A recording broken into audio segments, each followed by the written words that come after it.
What's up, posers? Welcome to the new and improved Challenge-ography. I'm your host, Justin Hensley. You know this. You're a patron. You guys know who I am. And you may remember the series that we had called Challenge-ography. This was a little Patreon bonus audio series that Dylan and I did where we tried to get through an artist's entire discography, but we kind of made it too complicated.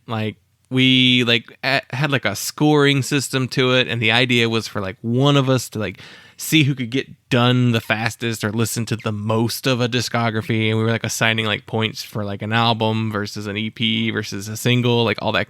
We over convoluted Challenge-ography to a degree that it just got hard to do, and also it's hard to have two people try and go through an entire discography in a timely manner. So the last one we did was a Hot Water Music one, and we got halfway through their discography, and Dylan was an album ahead of me. And so I think we were just Dylan won. He did more than I did on that run. We probably could have finished it, but it just didn't happen. So when we've got a regular weekly show to prepare for, having a long-standing project where you're having to listen to an entire discography in a time frame makes it a little tough. So at least with two people. So yeah, this new version of the show, it's going to be a little simpler. So it's just me doing this. Dylan has talked about doing Challenge-ography maybe on TikTok or something like that. So if he ever winds up doing that, I'll start sharing those on the Patreon. In fact, he started doing some I'm Listenings on TikTok that are pretty fun. He does these little slides of what album he listened to, a couple albums he listened to that week, and then writes about them a little bit. So it's kind of a fun idea. We'll see if he keeps doing that. But in the meantime, I decided I wanted to do this, and instead of doing the point system and trying to compete with each other, I'm just going to go through an entire artist discography. So really think about this as my version of Bandsplain, or even One Band, Five Songs, our show hosted by our wonderful friend Dave Brown. His show is more got specific rules. He's picking 5 songs from an album's entire discography, and he talks about most of the discography of these artists, but his gimmick is more song specific. And so with this version of Challenge-ography, the goal is to get through an artist's entire discography. So some artists, I already know a lot of albums, and the type of bands I want to choose for the show, or at least are going to be bands that I have not heard everything they've put out.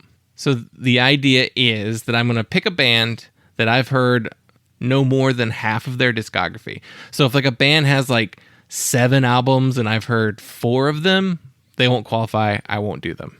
But if an artist has 5 records and I've heard 1, they're on the table. They're available for the topic. So I'm also going to focus primarily on key releases by an artist. So I'm going to do albums, EPs, and any live album or compilation that had a pretty wide release.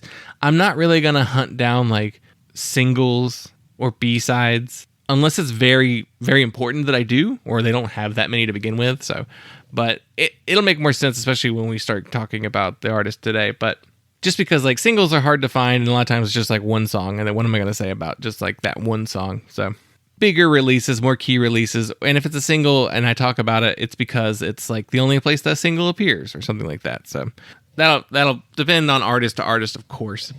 And I tried to decide if I wanted to do the Bandsplain style and just do the entire discography in one chunk, the marathon recording sessions that Yasi does with her guests. And I didn't really want to do that. I could, but it would take me a while to get through the entire discography, and that would actually cause bigger gaps between episodes, especially bigger gaps between artists. So if I finish the first artist and move on to the second artist, it could be months between episodes if I do it that way, because I don't have the time that Yasi does. That's her only podcast. So, she's got the other one, but whatever. That's our main podcast, and I still got our main show and our weekly bonus audio and the new release updates, so I didn't want to do that. So instead, I'm going to talk about an artist in chunks. This most likely will be, again, changed based on the artist that I'm talking about, but most likely will be just an LP and the EPs and side releases surrounding an LP. And like I said, this one will make sense whenever I really get into it. So That way it's going to be a multi-part series, but it won't be like a different piece of audio for every single thing they put out. So yeah, this is an experiment. We're going to try this out. We're going to see how this goes. First episode, of course, like always, we'll learn and grow and change and do things slightly different as the show progresses. So let's get into Challenge-ography. And the first artist that I selected is the band Pinback. And for our first installment, we'll be talking about the first LP and the following 3 EPs that came out after the LP. So that gives you an idea of how this is going to work. But I guess let's start with why I chose Pinback. So they are a band that I knew absolutely nothing about. They're a band that I knew the name. I'd know their album covers. I'd maybe heard an album, but like it was so long ago that like I don't even remember.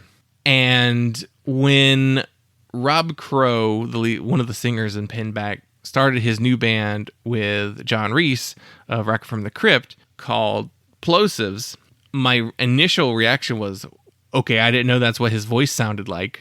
I did not know Rob had such a high voice. And 2, what does Pinback sound like? And so they were kind of just this mystery to me. They're this band that I was like, people like them, they're well regarded, but they're not like a band that everyone talks about all the time. So I definitely was like, what's the deal with that band? I want to learn as much as I can about them. And the way I decided to talk about them was I listened to like their first 2 albums and I was like, I don't know if I want to do this, but then I was like, you know what? Let's do it. Let's go for it. Let's really dig in on this band. So yeah, that's kind of my history of Pinback. Not knowing shit about them other than their name and hearing Plosives before I ever heard Pinback. So Pinback are from San Diego, California. They formed in 1998 by 2 musicians, Armistead Burwell Smith IV, a.k.a. Zach. He goes by Zach a lot in press, so we'll be calling him Zach a lot. Maybe. We'll see. Maybe I'll use Armistead interchangeably with Zach. Armistead? It's probably Armistead. I probably said that wrong the first time, but as well as Rob Crow. These are the only 2 constant members of this band throughout their entire discography. They have a rotating batch of just like different people they've used to play on records with and do live touring with. So Zach and Rob are our main focus here. Zach was previously involved in the band's Neighborhood Watch and 3 Mile Pilot. 3 Mile Pilot is actually kind of similar to Pinback's sound. I guess you would say they're probably more like a post-hardcore, post-punk band, indie rock band. I don't know. They're interesting too. They have a decent-sized discography, but I didn't dig too much into them. And Rob has actually way more projects than I'm going to list here. He has so many projects that he was doing prior to and concurrent with Pinback.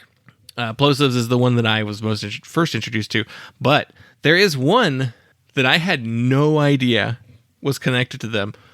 There's a metal band called Goblin Cock, and I remember seeing the CD for that band at Best Buy like 15 years ago. Like I was in teenager or like early college. Like, yeah, it was. I remember seeing that, and it has like a cartoonish album, grotesque album cover that was like censored by a label on at Best Buy. So very funny. I did not know that was the same guy here. Very funny. I should listen to them just to see what's up with that band, but definitely a tongue-in-cheek thing. So it is worth mentioning Rob's probably most well-known projects that he was involved with prior to Pinback were Thingy and Heavy Vegetable. Those probably had the most releases. So those are the things that Thingy especially was what he was really known for. And he has some solo stuff under his own name too, but like I said, so many other projects. And Pinback was originally intended to be just a side project, just this little thing to do on the side. Like Rob has a ton of bands that do that already, so like it makes sense. This is just going to be something to do. But then 3 Mile Pilot went on hiatus, and then Rob put a lot of his projects on hold specifically to focus on Pinback, because I think they were like, we got something here. So the band's name is a reference to the 1974 film Dark Star, which I believe is a John Carpenter sci-fi comedy. A movie that I've never seen. I should watch it. It doesn't have a big cultural impact. It's very funny that it's not as super known, especially being a John Carpenter movie, but It's also a major influence on one of my absolute favorite TV series, which is the BBC sci-fi comedy Red Dwarf. Very inspired by Dark Star, partly inspired by The Hitchhiker's Guide to the Galaxy, heavily inspired by like original Star Trek and Star Trek Next Generation, as well as like Twilight Zone and Outer Limits, and the Aliens was a big influence on them too, like the design of the set. So Red Dwarf, hilarious show. I'm working through that show currently on Tubi, entire series on Tubi, all 12 seasons. It's British, so each season is only 6 episodes long, so it wouldn't actually take you that long. I'm on a rewatch. I'm up to season 8. I love this show. It's my comfort show. But anyway, that's not what we're here to talk about. But yeah, some Dark Star clips wind up appearing in some of their music here. So there's one that I know of that I'll point out when I get to it, but because it's pretty obvious. But yeah, I don't know about the rest of them because I don't know that movie well enough. And let's just start with the very first thing that Pinback released of note. And that is the self-titled album Pinback by Pinback.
This is their debut full-length, originally released in the US on Ace Foo Records on October 12th, 1999, and it was released in Europe later that year on Cutty Shark Records. The European version goes under the name This Is a Pinback CD and features a slightly altered track listing with 2 additional songs. This is also the version of the album that is available on Spotify. So this is the one I'll be talking about primarily.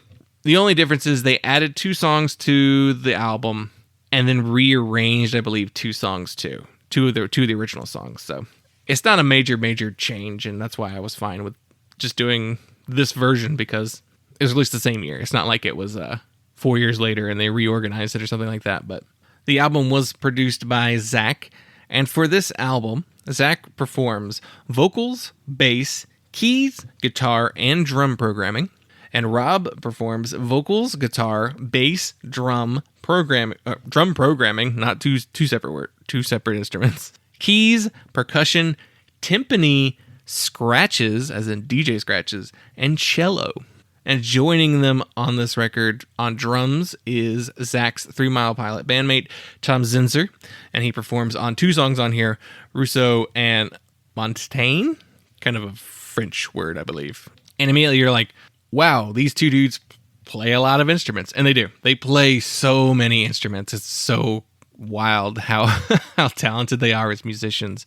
Because I've seen some live footage, and like sometimes they'll be playing guitar, sometimes they'll be playing bass, and like sometimes they'll both be playing bass. And it's very fun to watch them choose which instrument to play. I mean, it's really cool that they are so multi-talented. And it by only having like the 2 songs with a drummer on it on this album, it shows you that they are like multi-instrumentalists, kind of just wanting to do everything by themselves, which they invite other people in later. But yeah, it's so cool that they can do all of this stuff. So the album was recorded at Zach's home computer And by August of 1998, they had recorded 14 songs. This album was recorded entirely on a home computer in 1998. Imagine that. Now, I imagine he probably had a pretty good computer, but it sounds so good.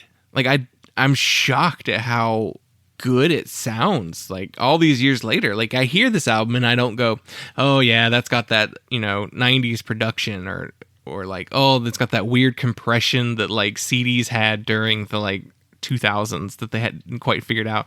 Like, digital recording sounded kind of weird back then, but no, this was recorded on a computer. I'm sure it was some nice computer and not like a crappy like Gateway like I used in 1998. But yeah, really, really cool. Really ahead of the curve when it comes to like home recording, because most home recording at this time was still like, 8-track, 16-track home recorders. Like, people didn't have that kind of stuff. So really impressive that this record was recorded entirely digitally that early on. So originally this album was going to be released on a local label called Vinyl Communications, but after a performance at the North by Northwest Music Festival, a major bidding war began for this record. So what wound up happening was it went on hold.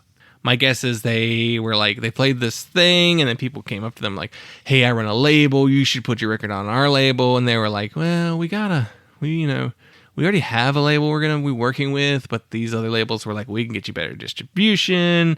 And so it was like, okay, yeah, we'll work with you. But it took a year to actually come out. And so one of the things going into this, I was like, what is Pinback supposed to sound like? My brain thought Pinback sounded like Pavement, or maybe even Archers of Loaf, or maybe even Seam. Like, I was thinking more of closer to a Merge record sound.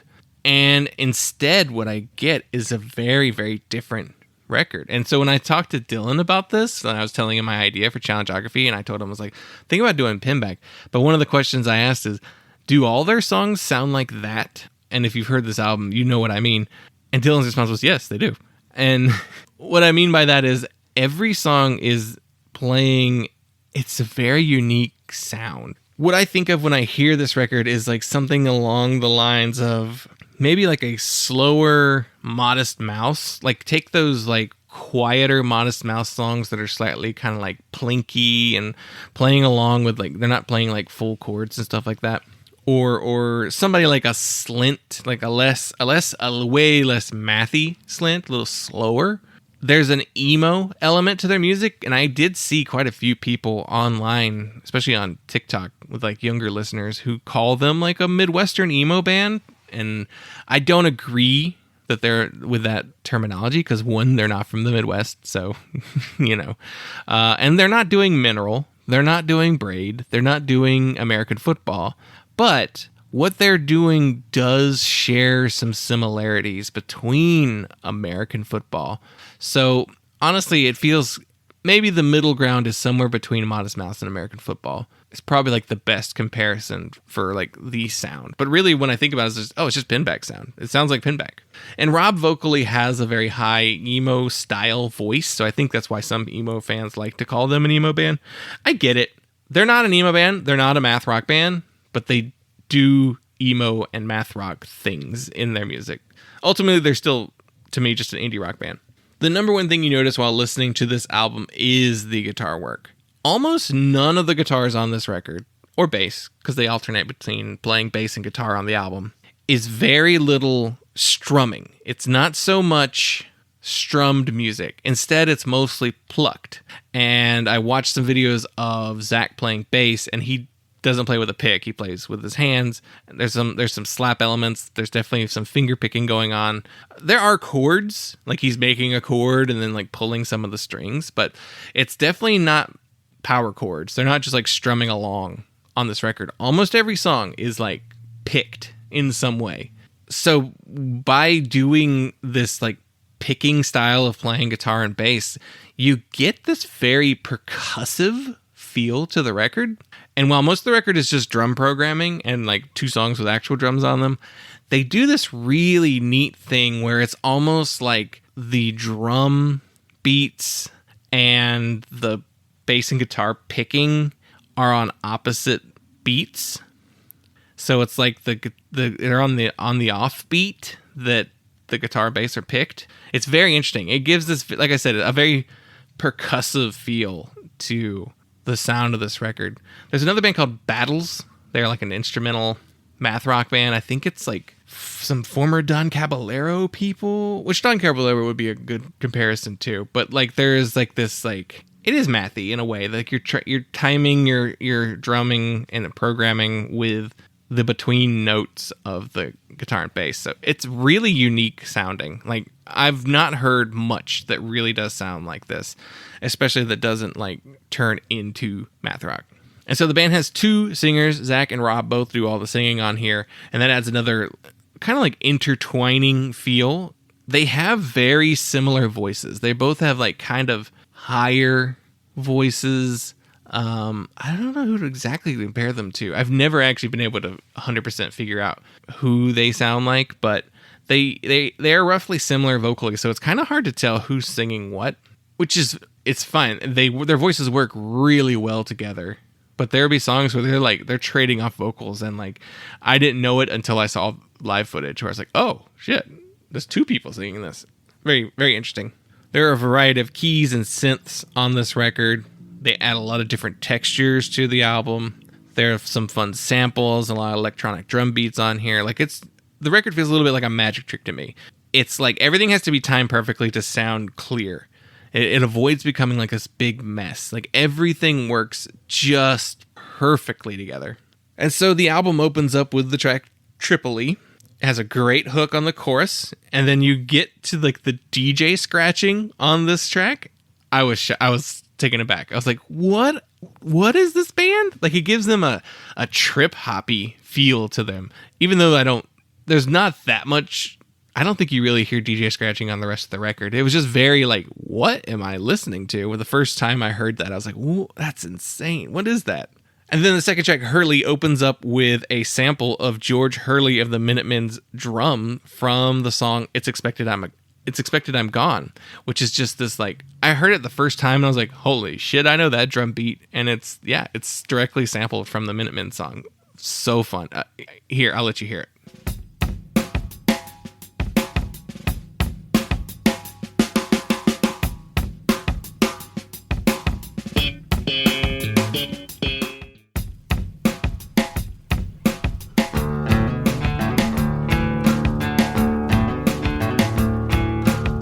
Great. It's so good. I love it.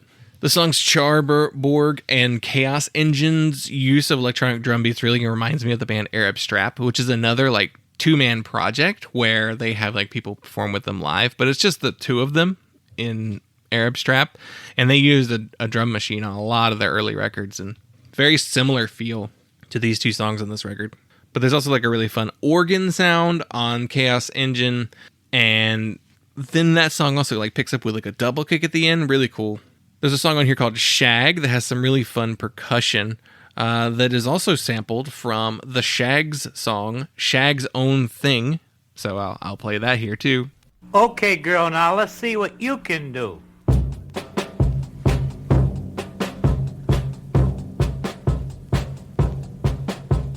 Oh, baby, I feel it now.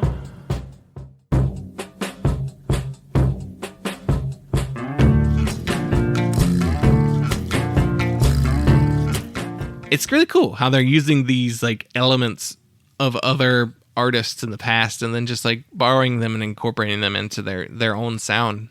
There are a lot of really standout songs on this record.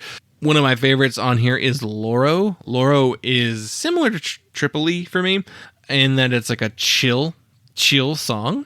Loro is really good, really fun, really engaging song that is kind of mellow, kind of laid back. And it was very funny. I was looking up, there's like a fan-made YouTube video of Loro, and one of the comments, well, the first comment I read was one of the saddest things I'd ever read. Very sad.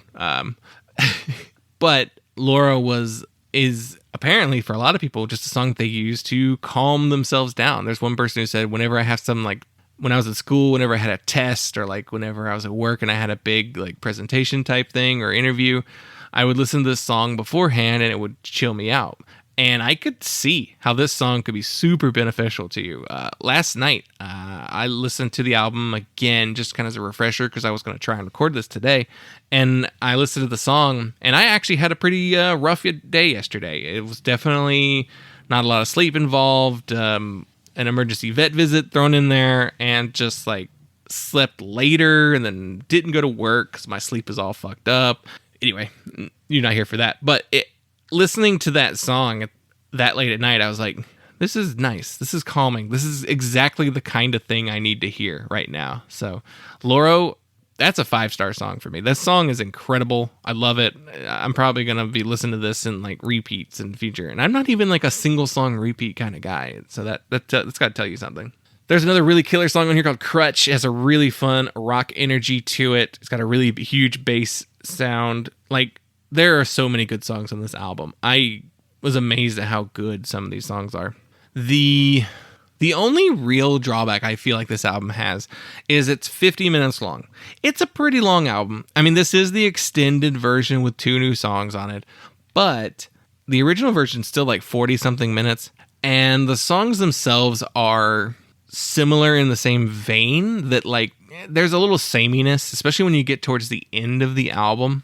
And like, I'm not complaining about any of the songs on here. There's no song on this record that I outright disliked. I do think that it could have been fine as the shorter version. I don't think we needed the extended version. But like I said, there's like 5 or 6 songs on here that I'm like, star that, heart that, whatever you call it, liked songs on Spotify, whatever that is.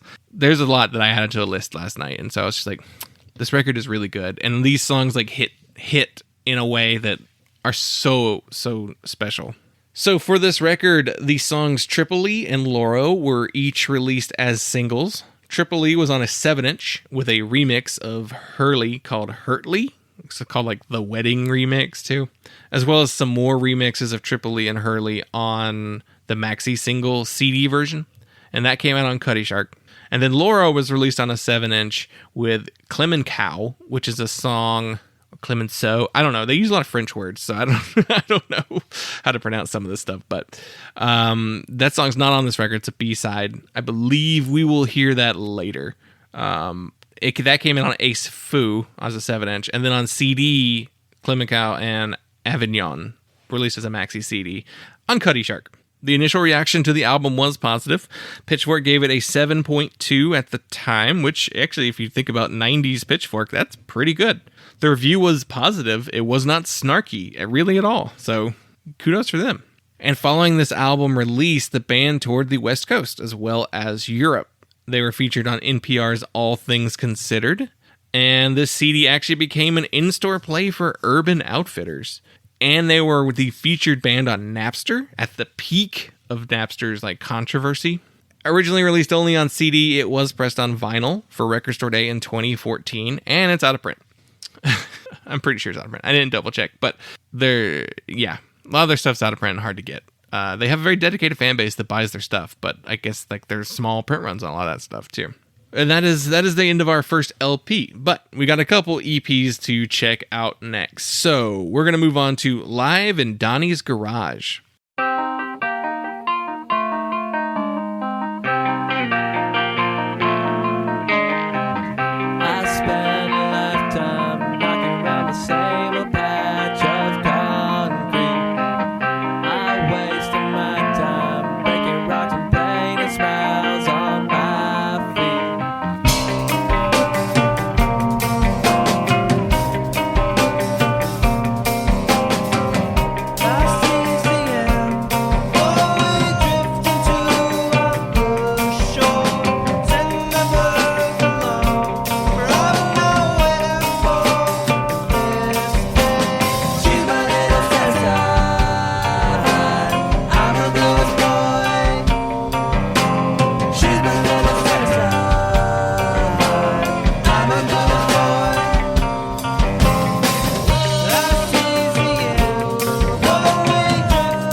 This was self-released in August of 2000 to coincide with their tour of Europe, and this is the beginning of a long-running tradition of the tour EP from Pinback. Who is Donnie? Good question. Donnie is Donnie Van Zant, who performs bass, keys, and percussion on this EP. He also toured with the band as their keyboard player around this time. So on this release, Zach sings and plays bass and keys, Rob sings and plays guitar and bass, and then Tom Zinzer is back to play drums. So right off the bat, first thing I immediately noticed is how different these songs sounded compared to the album. Naturally, when you are a studio band and you're doing all the instruments yourself, when you have to translate those to a live setting, it's going to sound different. One, you can't pull off nearly as many of the tricks that you had, like do-overs or comping in tracks and multiple takes. And so you're playing it live essentially. Or, well, you're playing it live, not just essentially, but literally. You are also playing with other musicians. So they're not playing the songs the exact same way that you played them. It's how you taught them to play it, but it's not exactly the same. Everybody plays slightly different from each other. But what's really cool is the energy changes. So with the album, it's very it's slower. It's a slower album, surprisingly. But when they translate them to a live setting, the songs get faster. And so they're not nearly as precise as the album version, but they're faster and they have a little bit more energy to them. And that actually kind of makes sense with what they do, which songs they chose to do for this release. This live EP is a performance that features Avignon, Shag, Crutch, Tripoli, Hurley, Rousseau, and This Train. So it starts off the song Avignon, which is a B-side, and then Shag is on here. It's performed in a much more upbeat and fun way. It's a fun, upbeat song on the album, and so it's probably perfect for a live setting too. And it kind of reminded me of a B-52's jam. I don't know how to describe that. It has a little bounce to it, a little rhythm to it that just reminded me of them. Tripoli's on here, and it features some scratches on it, which, listening to it, I was like, I don't think this is a DJ setup. I think this is him scratching on his bass strings. It's like he's doing a pick scrape on the bass string to make the scratching noise. It works. It does in a pinch, and if you don't want to have a full DJ setting on the side, it makes sense to have just him do it on the bass. This Train is on here as well, and it only shows up again on another tour CD later, which we'll talk about in a little bit. And it's a more piano-forward tune. And so this EP was originally only pressed on CDR. The band did eventually re-release it as a little bit more professional CD. But yeah, the translation from studio band to live band is almost a completely different creature. And it's really cool to hear these songs performed live. Which makes sense because they eventually turn into a little bit of a live band. They're known for their live shows. They're known for their sets. And there are lots and lots and lots of bootlegs of their live sets, which I discovered. Especially if you look at the Rate Your Music page, it has 10 or 15 different live recordings listed in there. Very interesting. None official. This is the only official live thing, I think. There might be something else later, like an EP or another EP later, but no full-length live albums. So they have a little bit of a tape trader energy to them. So which back then is more just CDRs and downloads and MP3s, but very cool to hear these songs live. All right, let's move on to our next release, and that is Some Voices. Hyperdrive sequence begun. Hit it, Pinback.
Some Voices is a 4-song EP, and it was released September 5th, 2000 on Cuddy Shark Records, on CD, as well as 10-inch vinyl in Europe, and Tree Records on CD in the US. So all 4 of these songs are brand new. This is all new material.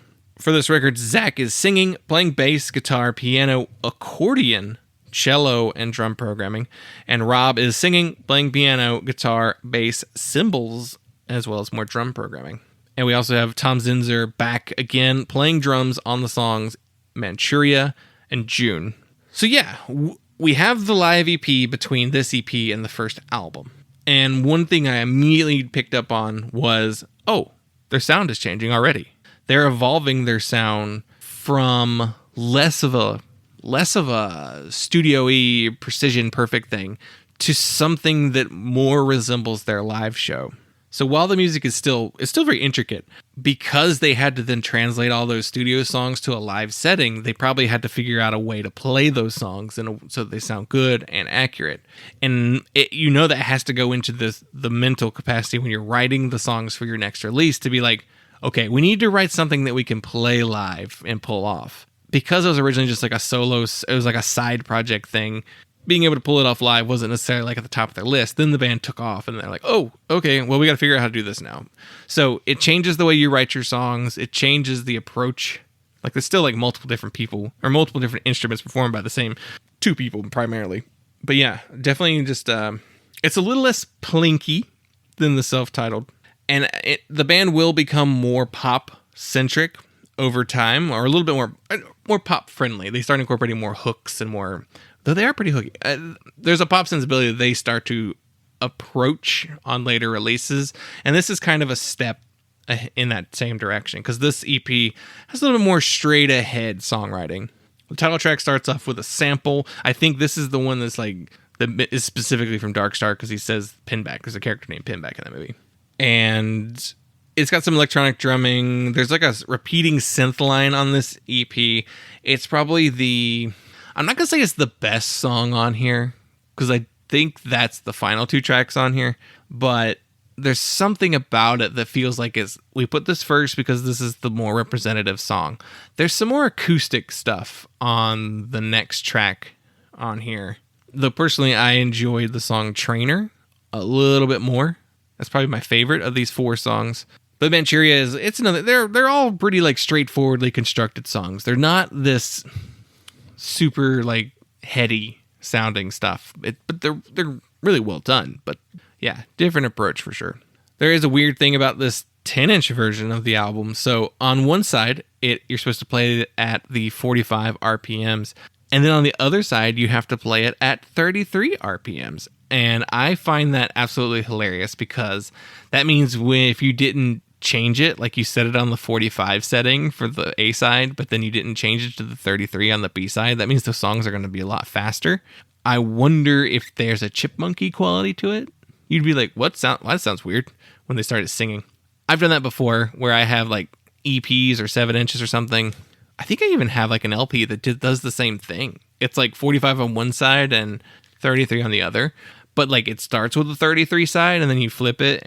And I didn't know that at the time, and I just put it on and let the B side, and it was on the 33 speed, and it was just like, like the slow motion. I was like, what in the world? And then it took me a minute to realize, like, oh, weird. Each side is a different speed.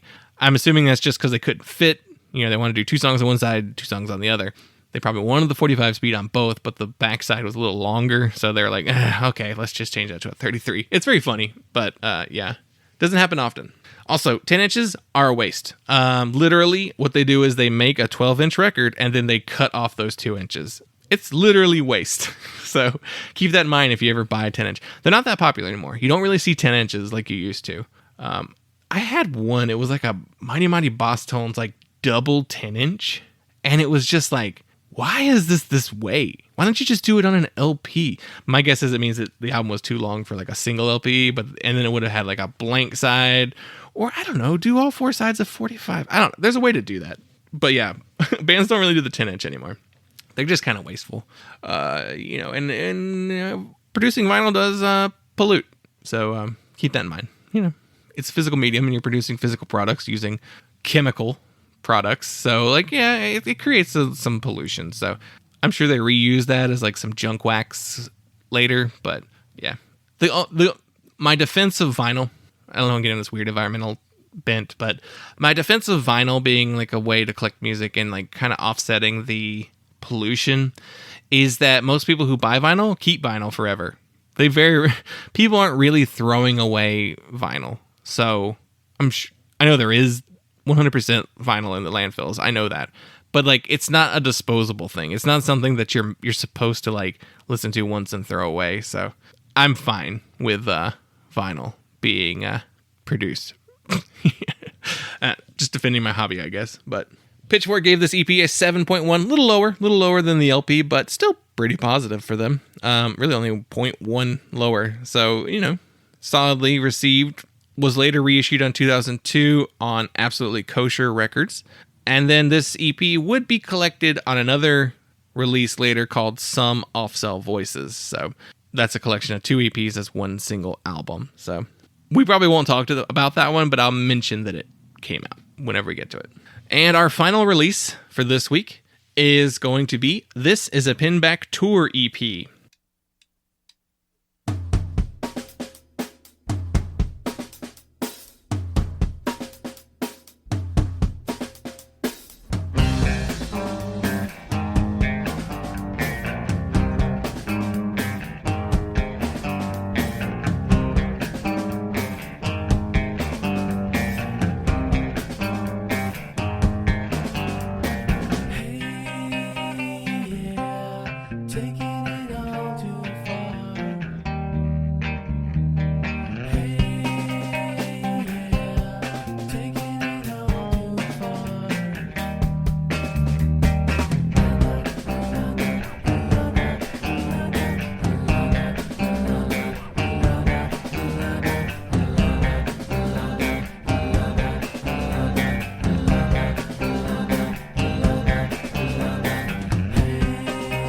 So yes, we are again discussing a tour EP. This is the second Pinback tour EP, self-released in August of 2001. I normally would not cover just a 2-song EP. It's not an EP, it's a single. Whatever, guys. But they're selling it as a CD, so it's funny. It's a single is what it really is, but it is funny to be like, it's an EP. It's like, it's because you pressed it on CD instead of a 7-inch, but... It is only 2 songs, but the only reason why I'm including this here is that these 2 songs do not appear in studio recordings again. So this is the only place that these 2 songs exist. So it is the song Surge and the songs This Train. Now, This Train was previously on the live EP, Live in Donnie's Garage. So it's this fun thing where you heard the live version before you heard the studio version. Kind of neat. You don't really hear that very often. Surge very much feels like just something extra, something they had around. Clearly they don't include this on the next LP, so I guess they didn't think it was good enough to be on the record. They didn't. That's interesting. I wonder if there is like a version that they recorded during the studio session at that time, but they just didn't put it out. But yeah, it's a good song. It's very much in line with the album, the LP, but just like not quite as strong or as memorable. It's solid, but This Train is much better. I think This Train's a better song. But like I said, we'd already heard the live version, so it's kind of fun. It's fun to hear like the studio version, but they didn't change too much from the live to the studio. So, yeah, it's a solid song. I think This Train's better than Surge is, but I kind of get why these songs don't really show up again later. They have a lot of singles that never get, or not so much singles, but B-sides that never get collected. There is a compilation that they release much later in the future. And I'll talk about that when I get to it, because it's a lot of stuff that is B-sides and like from records and singles. So they have a lot of stuff that never got collected though on a compilation. Now that's not to say they're still an active band today. So there's always a possibility they just do another collection in the future and like collect all the rest of the other stuff. But yeah, interesting that they have a lot of singles that don't get collected. So, but yeah, I think that will do it for our first part of our Pinback series here. Love to hear your feedback. I really would love to hear from you. Let me know what you think of this format. I ran it past a couple people just to see what they thought, and I think everyone was like, yeah, do it in pieces. I was like, okay, I think that's what I'm going to do. Doing it in pieces, too, also means that there's not going to be as big of a gap between episodes. It means that I'm going to be able to get to those other releases faster. And I guess, okay, for our next part of the series, we will be talking about Blue Screen Life, which was their second full-length album. And then we're going to hit a couple other EPs that followed after that. We have More or Less Live in a few different places, Off Cell, and Arrive Having Eaten. So we'll probably talk about those three next time, and if I find something else that corresponds with this time frame. But yeah, Blue Screen Life is our next album, so looking forward to getting into that. I have heard the album already, but I need to re-listen and make notes this time. But yeah. So that one will be when I get it done. I it's no guarantee how soon I'm going to get that one. I'll try and get it done as soon as I possibly can. But hopefully this will motivate me to keep this going. And going past that, it looks like we're going to do an album and EP in like 2 EPs for each full length going forward. So yeah, looking forward to talking about these future albums and seeing how much I enjoy the band Pinback by the time I'm done. So all right, everyone, thank you so much. Like I said, please give any feedback that you can. I want to hear your thoughts on this series and recommendations.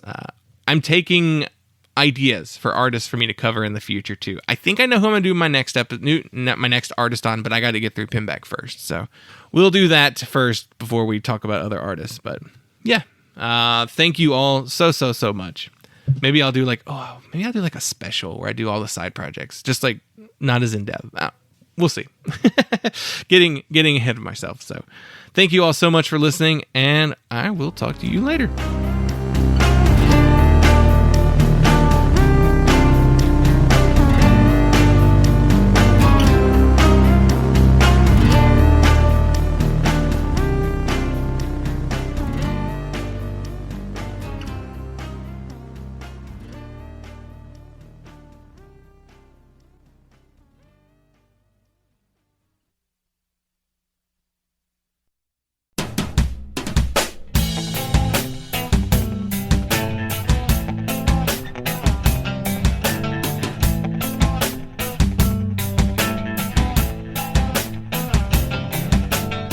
What's up, posers? Welcome back to another episode of Challenge-ography. This is a continuation of the all-new, all-different approach to this show.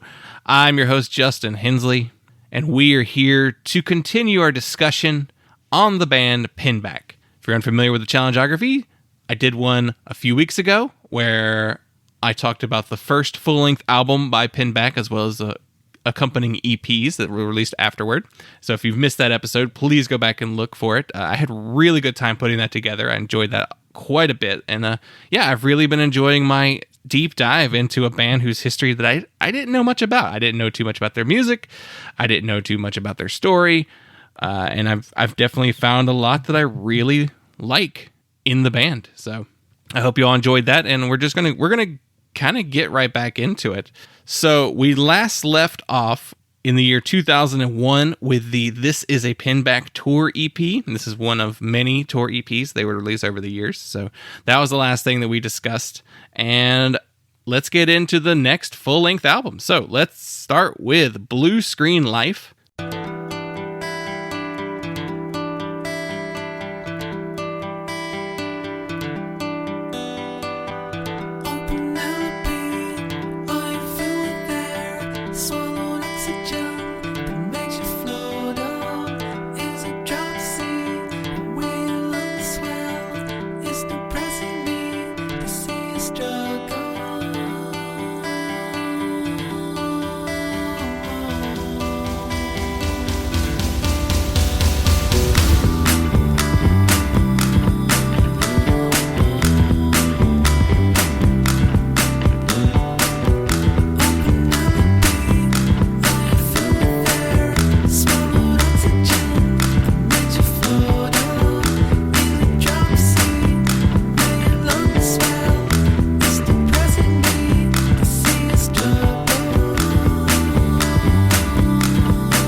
This is the second full-length album by Pinback and was released on October 23rd, 2001 on Ace Foo Records as well as on Cuddy Shark Records in Europe. released first on CD and then on vinyl a year later. And this album was again recorded from Zach Smith's home in California. And the lineup for this record is Rob Crow under the name Robert Dale Rulon Crow Jr., and he is performing vocals, electric guitar, acoustic guitar, baritone guitar, bass, keys, kettle drums, and drum programming. Zach Smith, aka Armistead Burwell Smith IV, is performing vocals, bass, acoustic guitar, baritone guitar, keys, accordion, drums, and drum programming. And Tom Zinzer returns to perform drums on Concrete Seconds, Prague, and Your Sickness. All of this recorded, produced, and mastered by Rob and Zach. And the liner notes say that this album was written, recorded, produced, and mastered in Zach's living room, Rob's bedroom, Donnie Van Zant's garage, and Tom's garage, except for songs 2 and 8, which had drums, bass, and some guitars recorded at Mr. Toad's in San Francisco. Donnie Van Zant is where we had Live in Donnie's Garage tour EP that they did. And to quote the band's bio on Spotify, Blue Screen Life, the band's second studio effort, exuded something more musically pure. Gone was the frilly rock nonsense. Instead, Pinback went for more of a melodic nature with classic indie flair. And AllMusic gave this album 3 stars out of 5 and said, on the band's second album, Blue Screen Life, Pinback redefines its classic emo sound into something lush and personal.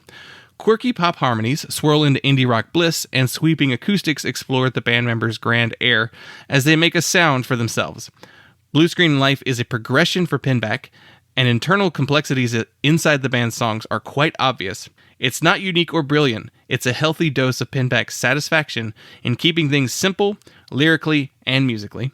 Pitchfork gave this record a 5.4, and in a horrible review, really just complained about emo and how Pinback went emo and ruined everything, and all their favorite bands went emo. Death Cab went emo. It's one of the worst written reviews I've ever seen on Pitchfork. Pitchfork, during this time period, was still known for their snarky, bad attitude in their reviews, and I feel like this is due for a reappraisal review from Pinback or from Pitchfork, because they definitely do those kind of reviews occasionally. So yeah, I think it's time to re-look at this album.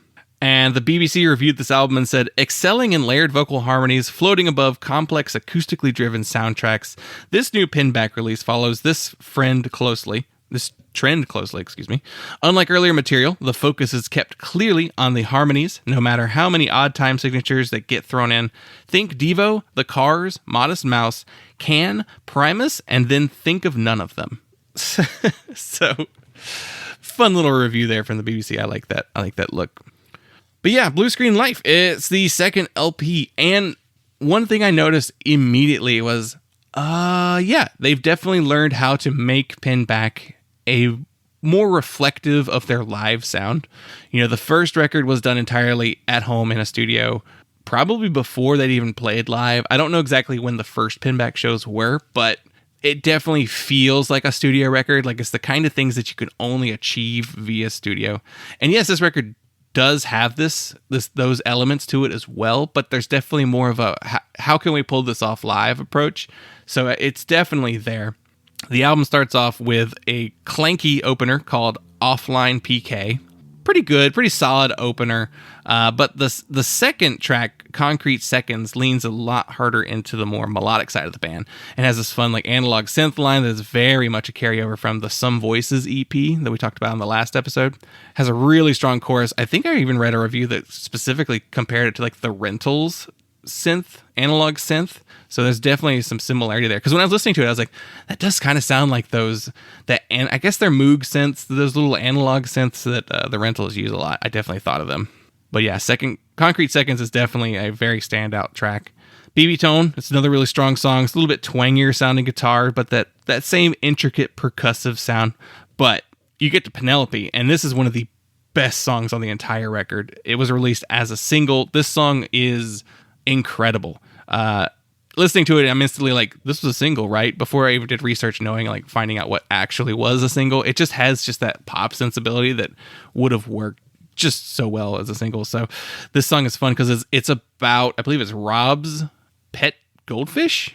And it mentions like drop C in there or something in there. But yeah, it's an interesting song about pets. The song also features some DJ scratching, which is like a rare thing that shows up in Pinback records, but when it does, it's always really welcome. I love hearing that.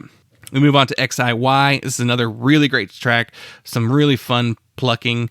Has a really strong chorus. There's this like piercing synth line that peaks at the crescendo of the song. Builds really nicely. I love that. Prog is probably one of the biggest swings on the album. It's called Prog, and it probably is meant to be like them being prog. Definitely to this point, I don't think they've ever done anything like this. It's got some funky guitar parts. It feels like a mostly like 70s rock sound that you'll probably never ever get again with this band. It kind of even feels like a Matthew Talking Heads at times. Like, it's a really fun, unique song that stands out drastically from the rest of the Pinback discography to this point. So, and the song Your Sickness isn't an immediately standout track, but when you get to that halfway point, like over that hump, there's just this really great bridge. It intensifies the song in this really great way. Like, it's a really huge standout moment, and it makes the song like bigger than what it was. We have the song West with a nice little piano intro, and then add some organ effect into it later. And yeah, it's just a really, really good record. It's a great follow-up to the self-titled album, or This Is a Pinback album.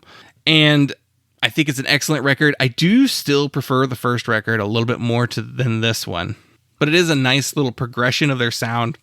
It's still two musicians primarily playing all these songs in a home studio, but the live feeling is coming through very strong. And like I said, Penelope was selected as the album's single and accompanying as B-sides for the songs Anti-Hue and Seville demo. Seville is on this record as well. Seville is a song, I believe, about Zach's cat, is what I read on the Pinback Reddit. So 2 pet songs on this album. And we will talk about the Anti-Hue and Seville demo when we get to a future comp. I think that might be our next episode.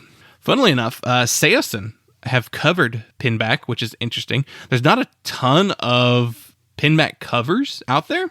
I don't know. Maybe, I don't know. It could be just that like they're not necessarily like the biggest band and people don't know their songs that well, or it could just be the style of music they play, because they play this kind of like intricate style that's not necessarily the most easy thing to replicate. So I thought it was pretty interesting that Seosin covered them.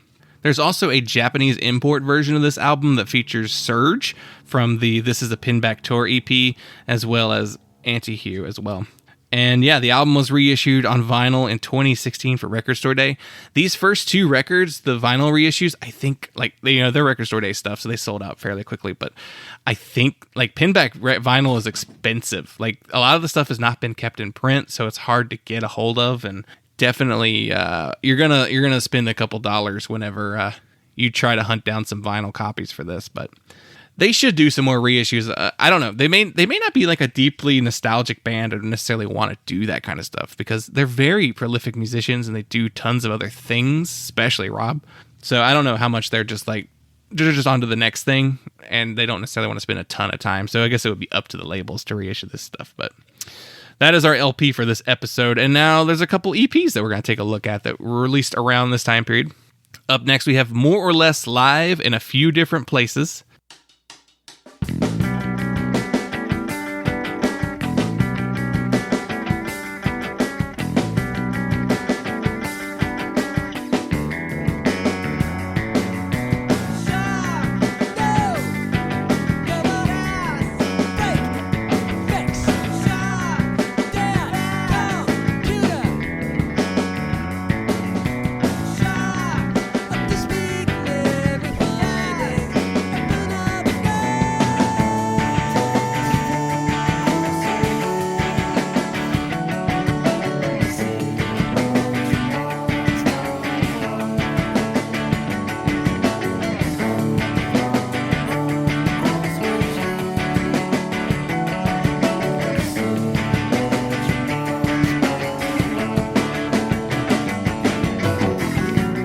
This was their tour EP for the year 2002, and it was a CDR that was only available at their live shows. So a lot of these live tour EPs, it was just like you got it at the merch stand.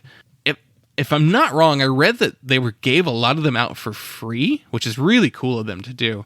I don't know how true that is, or if they did that for every release like that. But yeah, apparently you could get some of these for free. It was reissued in 2006 by the band. There are a couple of these that get reissued on like actual professionally manufactured CDs instead of just a CDR. The Discogs all says the silver-sided CDs, so that means a professionally done instead of like where the CDR where you could like see where the music stopped or like the data stopped. This is a collection of demos, so a slightly different tour EP than we're used to from them. And the lineup on this EP is Rob Crow, Zach Smith, Tom Zinzer, Brent Asbury, and Ryan Bromley. I didn't know those last two names, so I checked out to see if they had anything on Discogs. Brent Asbury is credited as being a member on, or at least recording on, one of the Thingy albums, as well as Rob Crow's solo music. So there's your Pinback connection there. He also has a ton of mastering and mixing credits on Justin Pearson projects like Swing Kids, The Locust, Head Wound City, and Def Club. So this is definitely like a San Diego guy, definitely connected to like that whole Locust scene and all the Justin Pearson projects. So pretty cool to involve. I think Pinback definitely has a close connection to San Diego. San Diego like really loves them. It's their home base. So like it's kind of one of the places they probably have their better shows and turnouts. And then Ryan Bromley, he's later credited as an additional musician on the next Pinback record. So we'll see Ryan Bromley again on the next album. So this EP, tracks 1 through 3, BB Tone, Offline PK, and Talby are all tagged as home demos and were recorded in Paul Jenkins' living room, kitchen, and bathroom. And Paul was Zach's bandmate in 3 Mile Pilot. Tracks 4 through 7, Trace, XIY, Penelope, and June are all tagged radio demo and were recorded at Toots in Belgium for Studio Brussels. And the track 8 was recorded in Zach's living room. So all these songs are from the Blue Screen Life, except for June, which is on the Some Voices EP, and Russo, which is on the self-titled. Russo is the track that they recorded in Zach's living room. And much like the Live in Donnie's Garage, this is another batch of live performances captured in various home studios. And like Donnie's Garage tracks, these songs are all performed much faster than the album versions. On YouTube, they're called like faster versions. So whoever uploaded them decided just to tag them as that instead of calling them the individual like home demo, office demo, or studio demo. So not like the Donnie's version, though. These songs are played even faster than those live versions. Like these are some of the fastest versions of Pinback songs that I've heard the band perform. Like shockingly fast. Like, why are you doing it this way? Why is Penelope this fast? But it's definitely very interesting. I'd say the Pal P-A-L-L Jenkins sessions are pretty straight ahead, and they're kind of sparse. They're not too different, but the Belgian productions have this like extra sound effects on the beginning of a lot of the tracks, and there's like Penelope has this weird sample that sounds like a kid show. And then Russo in Zach's house is recorded in a single microphone, which I think they said is because it's the only microphone they didn't leave at Paul's, which I guess weird. I guess they had this like one mic and they left all the other mics at the other studio and just didn't, I don't know, they decided just to do it around the one mic. It sounds pretty good. I mean, it's definitely like a very, very like weird way to record a song, especially like a multi-band. I don't know, it's strange to do this as just one microphone, but it sounds kind of cool and different. Like it doesn't sound bad, so you just don't get like truly everything. And I was reading the Rate Your Music page, and there's a user review on there that starts with, "Warning, recommended for fans only. The biggest complaint about Pinback's live performances is they play much faster than on the albums. I wouldn't listen to this until you're familiar with the album versions," which I thought is very funny. Yeah, these are really fast. Just like, probably too fast, honestly. Like, the other live versions I've heard are fast, but nothing like this. Moving on, we have Arrive Having Eaten.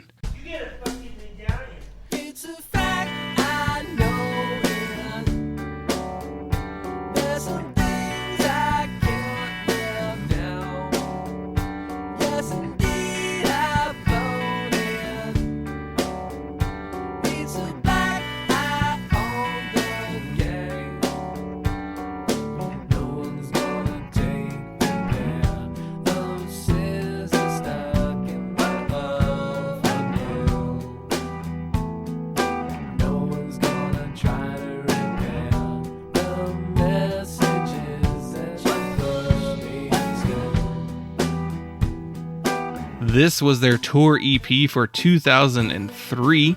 And this EP features the song Sleep Bath, which doesn't appear on any other releases by the band. I assume this is a B-side from Blue Screen Life, but I could be wrong. Everything else on here is from the Blue Screen Life era. It also features Anti-Hue, which was the Penelope B-side. And we'll talk about more later, but this is a different performance. Ho Hum is another B-side that never appears on another release. I think Ho Hum is probably my favorite of these tracks on here. And then we also get an alternate take of Seville. It's not the same as the Penelope demo version. So there's now 3 different versions of Seville that exist in official releases. So it's funny. I am amazed though. The amount of B-sides and alternate takes not collected together is odd. They have only one compilation album and it doesn't feature Ho Hum and Sleep Bath. And there's so many songs that you have to track down on YouTube. All these tour EPs you have to look up on YouTube.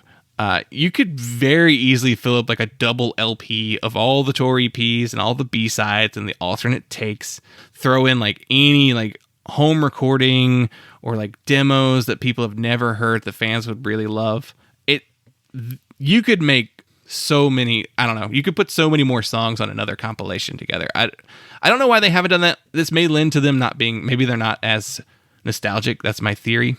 But yeah, I'd love to see all this stuff collected in a way that you could just listen to it all at once. Maybe take out some redundancy so you don't have a ton of the same stuff on here. But there really isn't a lot about this EP online. It features 2 never again recorded songs, so you think that it'll be talked about more. And then if you go in the Pinback Reddit, people are like, "Oh, these songs on here are so good. I wish they'd done them, again, or put them together in something." I don't know. Though listening to this, I don't know if it's just the law of diminishing returns. The interest in this one is not necessarily the highest. I don't have any notes on who performed on these versions. I assume it's Rob, and I assume we have to assume it's Rob and Zach, but also it's probably Tom Zinzer's in there playing drums, and then maybe those 2 guys who were on the last one. I don't know. There's no notes on who performs on this EP, and then what are these live sessions? I think they're live. I assume they're live. I don't know. It's interesting. It's not a lot about this one, which is weird because, like I said, it has 2 songs that are not on any other records. So you think there would be a little bit more about it, but unfortunately not. And let's go to our final release of this week's episode. It is Off Cell.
Released June 10th, 2003 on Absolutely Kosher Records.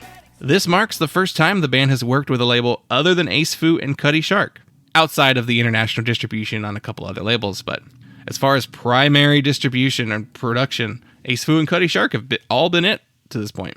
Speaking of international distribution, though, this EP was released in Europe on Touch and Go Records, who will play a pretty big part on our next episode. Out of curiosity, I looked at Absolutely Kosher, and is a label that Rob Crow has worked with in the past, releasing music by Thingy and Optiganically Yours, as well as Rob's solo record, My Room is a Mess, that was released in 2003. Also worth noting, Absolutely Kosher also released The Meadowlands by the Wrens in 2003, which is a pretty big, iconic album for a certain subsect of indie music fans. So we covered that album. I believe we did that with Sam Yield on the show back in 2021, maybe 2022, maybe 2022. Never heard that record before, but it's apparently very important for a lot of people until we, and then we covered it and I was like, oh, this is a good record. So on this EP, the performers are Zach Smith on bass, vocals, guitar, piano, drums, and programming. Rob Crow on vocals, guitar, bass, drums, marxophone, and programming. And then Tom Zinzer is back performing drums on the songs Victorious D and the track B. So it's been 2 years since Blue Screen Life, and this was their first non-tour release in that time frame. And the tour EPs are all really fun, and they show off the live version of the band.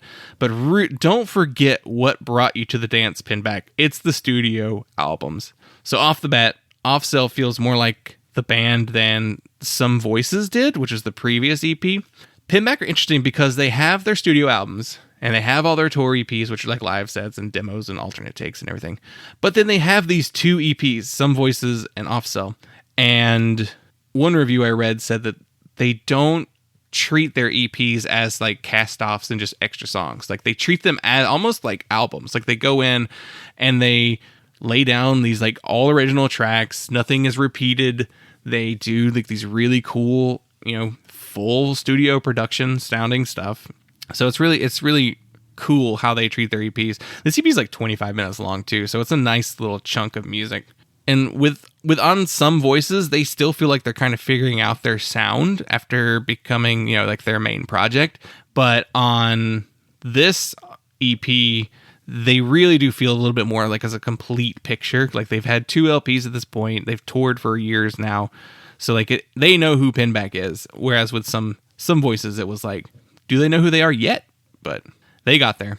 So this EP starts with 3 fairly traditional Pinback style songs. None of these left like a huge impression on me. But then you get to track 4, and it's the one that's called B, and it grabbed my attention immediately. First, it's a faster song, so definitely quicker than most of the album tracks. Rob has an almost like rap-like delivery to this song too. And there's like some aggressive guitar parts on it, some like soaring vocals too. Really standout track. The EP also ends with an 11-minute song called Gray Machine, which is one of the more expansive songs in their discography. It's a solid tune, but it's not my favorite out of here, but it's unique enough. So Pitchfork actually gave this EP an 8.5. So definitely a positive review, but it's another example of how Pitchfork sucked back then. The writer talks about going to see them live and then like leaving after 4 songs because it was too late.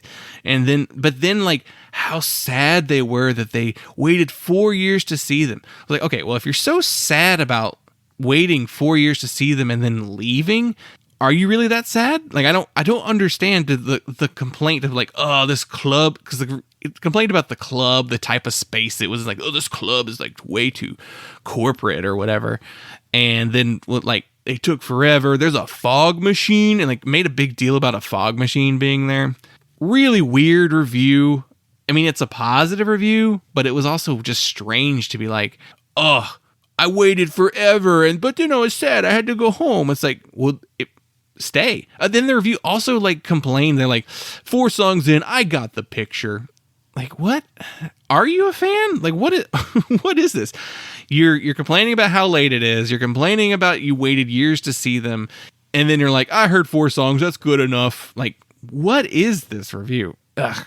Stupid Pitchfork in the 2000s. Yuck. So the review does say that this EP was recorded in Zach's new studio, which I didn't know that. I couldn't find much information about this EP. And so it kind of explains why this might be the glossiest sounding Pinback release to date. So putting together a bunch of new stuff probably makes it it sounds beefier. So there's some money that went into the studio. I read other reviews from Pop Matter and Treble Zine, and all these reviews all said that Off Cell is like a really big changing point for the band. And listen to what this Treble Zine review said. The question is, where does a band go after releasing 2 successful albums of similar styles? A group has 2 choices here. 1, you can go the way of Tool and not change a damn thing about any of your music on album after boring album. Or 2, you can go the way of Pinback with Off Cell and try to push your style to grow musically. And I find that really interesting because, like, it's true, right? Like, you take an artist that you love and they put out, like, one fully formed record that you're just like, this record rules, is so good, I love it so much. And they put out another record, like, this record's great, this is them doing their thing. if they put out another record that sounds just like the other two, do you then complain? Do you then go, it sounds like all the other records? Or are you pumped for that? Like, are you super excited that it's like the same? They're giving me more of what I want. I guess ultimately it depends on the band by band, how long the discography eventually goes. Like, you're not going to know in the moment whether like the third album is going to be the last record or if they're going to do like 4 more records in the future. So I guess maybe if it's like, if you're the band and you're like no end in sight, maybe album 3 is where you start to like, let's try some new stuff, some stuff we haven't done before. So I guess if an artist has a long discography, you do want some experimentation and change to happen over the years, but they may change into something you don't like. I don't know. It's an interesting predicament.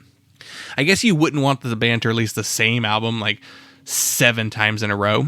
So yeah, I guess ultimately, depending on the artist and depending on how long the discography is, album 3 probably should be where you try something a little different, which I've noticed too, like in single releases and for major label bands, you really do see like a band who's been around for a while, like the single that comes out maybe isn't the most representative sound for what the band sounds like, but it is like them trying something different. And I feel like that's an artist trying to like catch a new audience instead of the old audience that they've already got. Like they've already got a captive audience. So like they have to like do something different, throw it out there, and to see like who else is like interested, like, oh, what's this going on, and like trying to bring them in. So I don't know, it's interesting philosophy and approach to writing music that I'll never really understand because I'm not a musician. So Offsell was collected with the Some Voices EP as Some Offsell Voices and released on vinyl in Temporary Residence, which I think this was like 2017 is when that came out, 2016. So yeah, there's 2 compilations. One of the compilations is just 2 EPs together and nothing extra. And which to me feels like was more just like to get it on vinyl because I'd never been on vinyl before. Whereas the other comp is like alternate takes, demos, B-sides, and stuff like that. And like I said, you could do one that's just the tour EPs. Now maybe they don't want to do that. Maybe the giving them away for free thing was part of it. But yeah, don't know. Very interesting. But yeah, this was a good look into the continuation of Pinback. I definitely enjoyed this album too, the main LP that we talked about here, and the tour EPs and everything. I'm really enjoying this experience with Pinback. I know a change is coming. I know a few people who are like, yeah, they change after a while. And I've heard like one of the big singles they have on a later album that does feel pretty different, but I'm interested in getting there and seeing how much they change. Like, am I going to be one of these fans that's like, no, just the first like 3 is my favorite, or am I going to be one that actually likes everything? So we'll see. I'm really looking forward to it.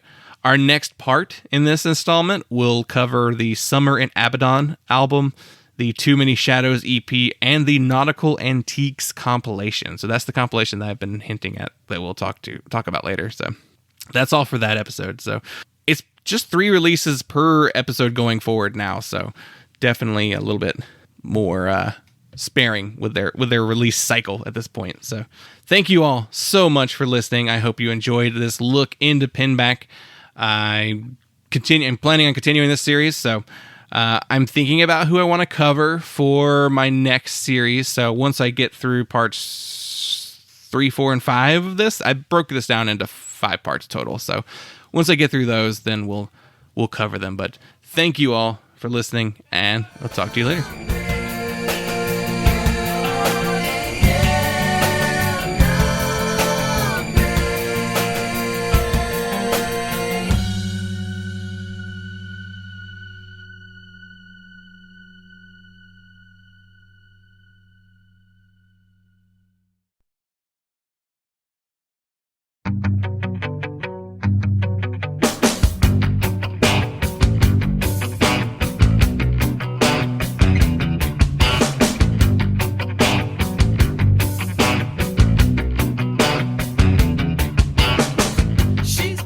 What's up, posers, and welcome back to Challenge-ography.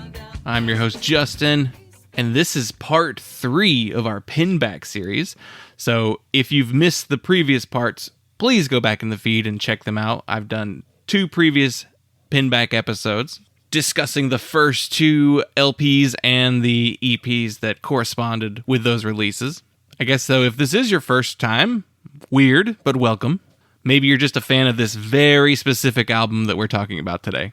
I wanted to make sure I got this episode recorded and posted before the onslaught of end-of-year content comes out, so I had notes all prepared for this. I'm sorry it's been a minute since I've recorded it, but things have been a little hectic and finally got a little bit of free time to record this, so here we are.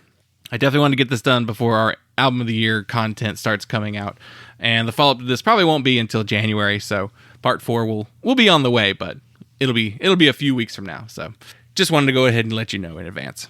So where are we picking up with Pinback? So on Part 2, we discussed their album Blue Screen Life, as well as the EPs that followed up, the more or less live in a few different places tour EP, the Arrive Having Eaten EP, and the Off-Cell EP. So as usual, we're just going to start with an LP. Summer in Abaddon.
This is the band's third full-length album, released October 12th, 2004 on Touch and Go Records.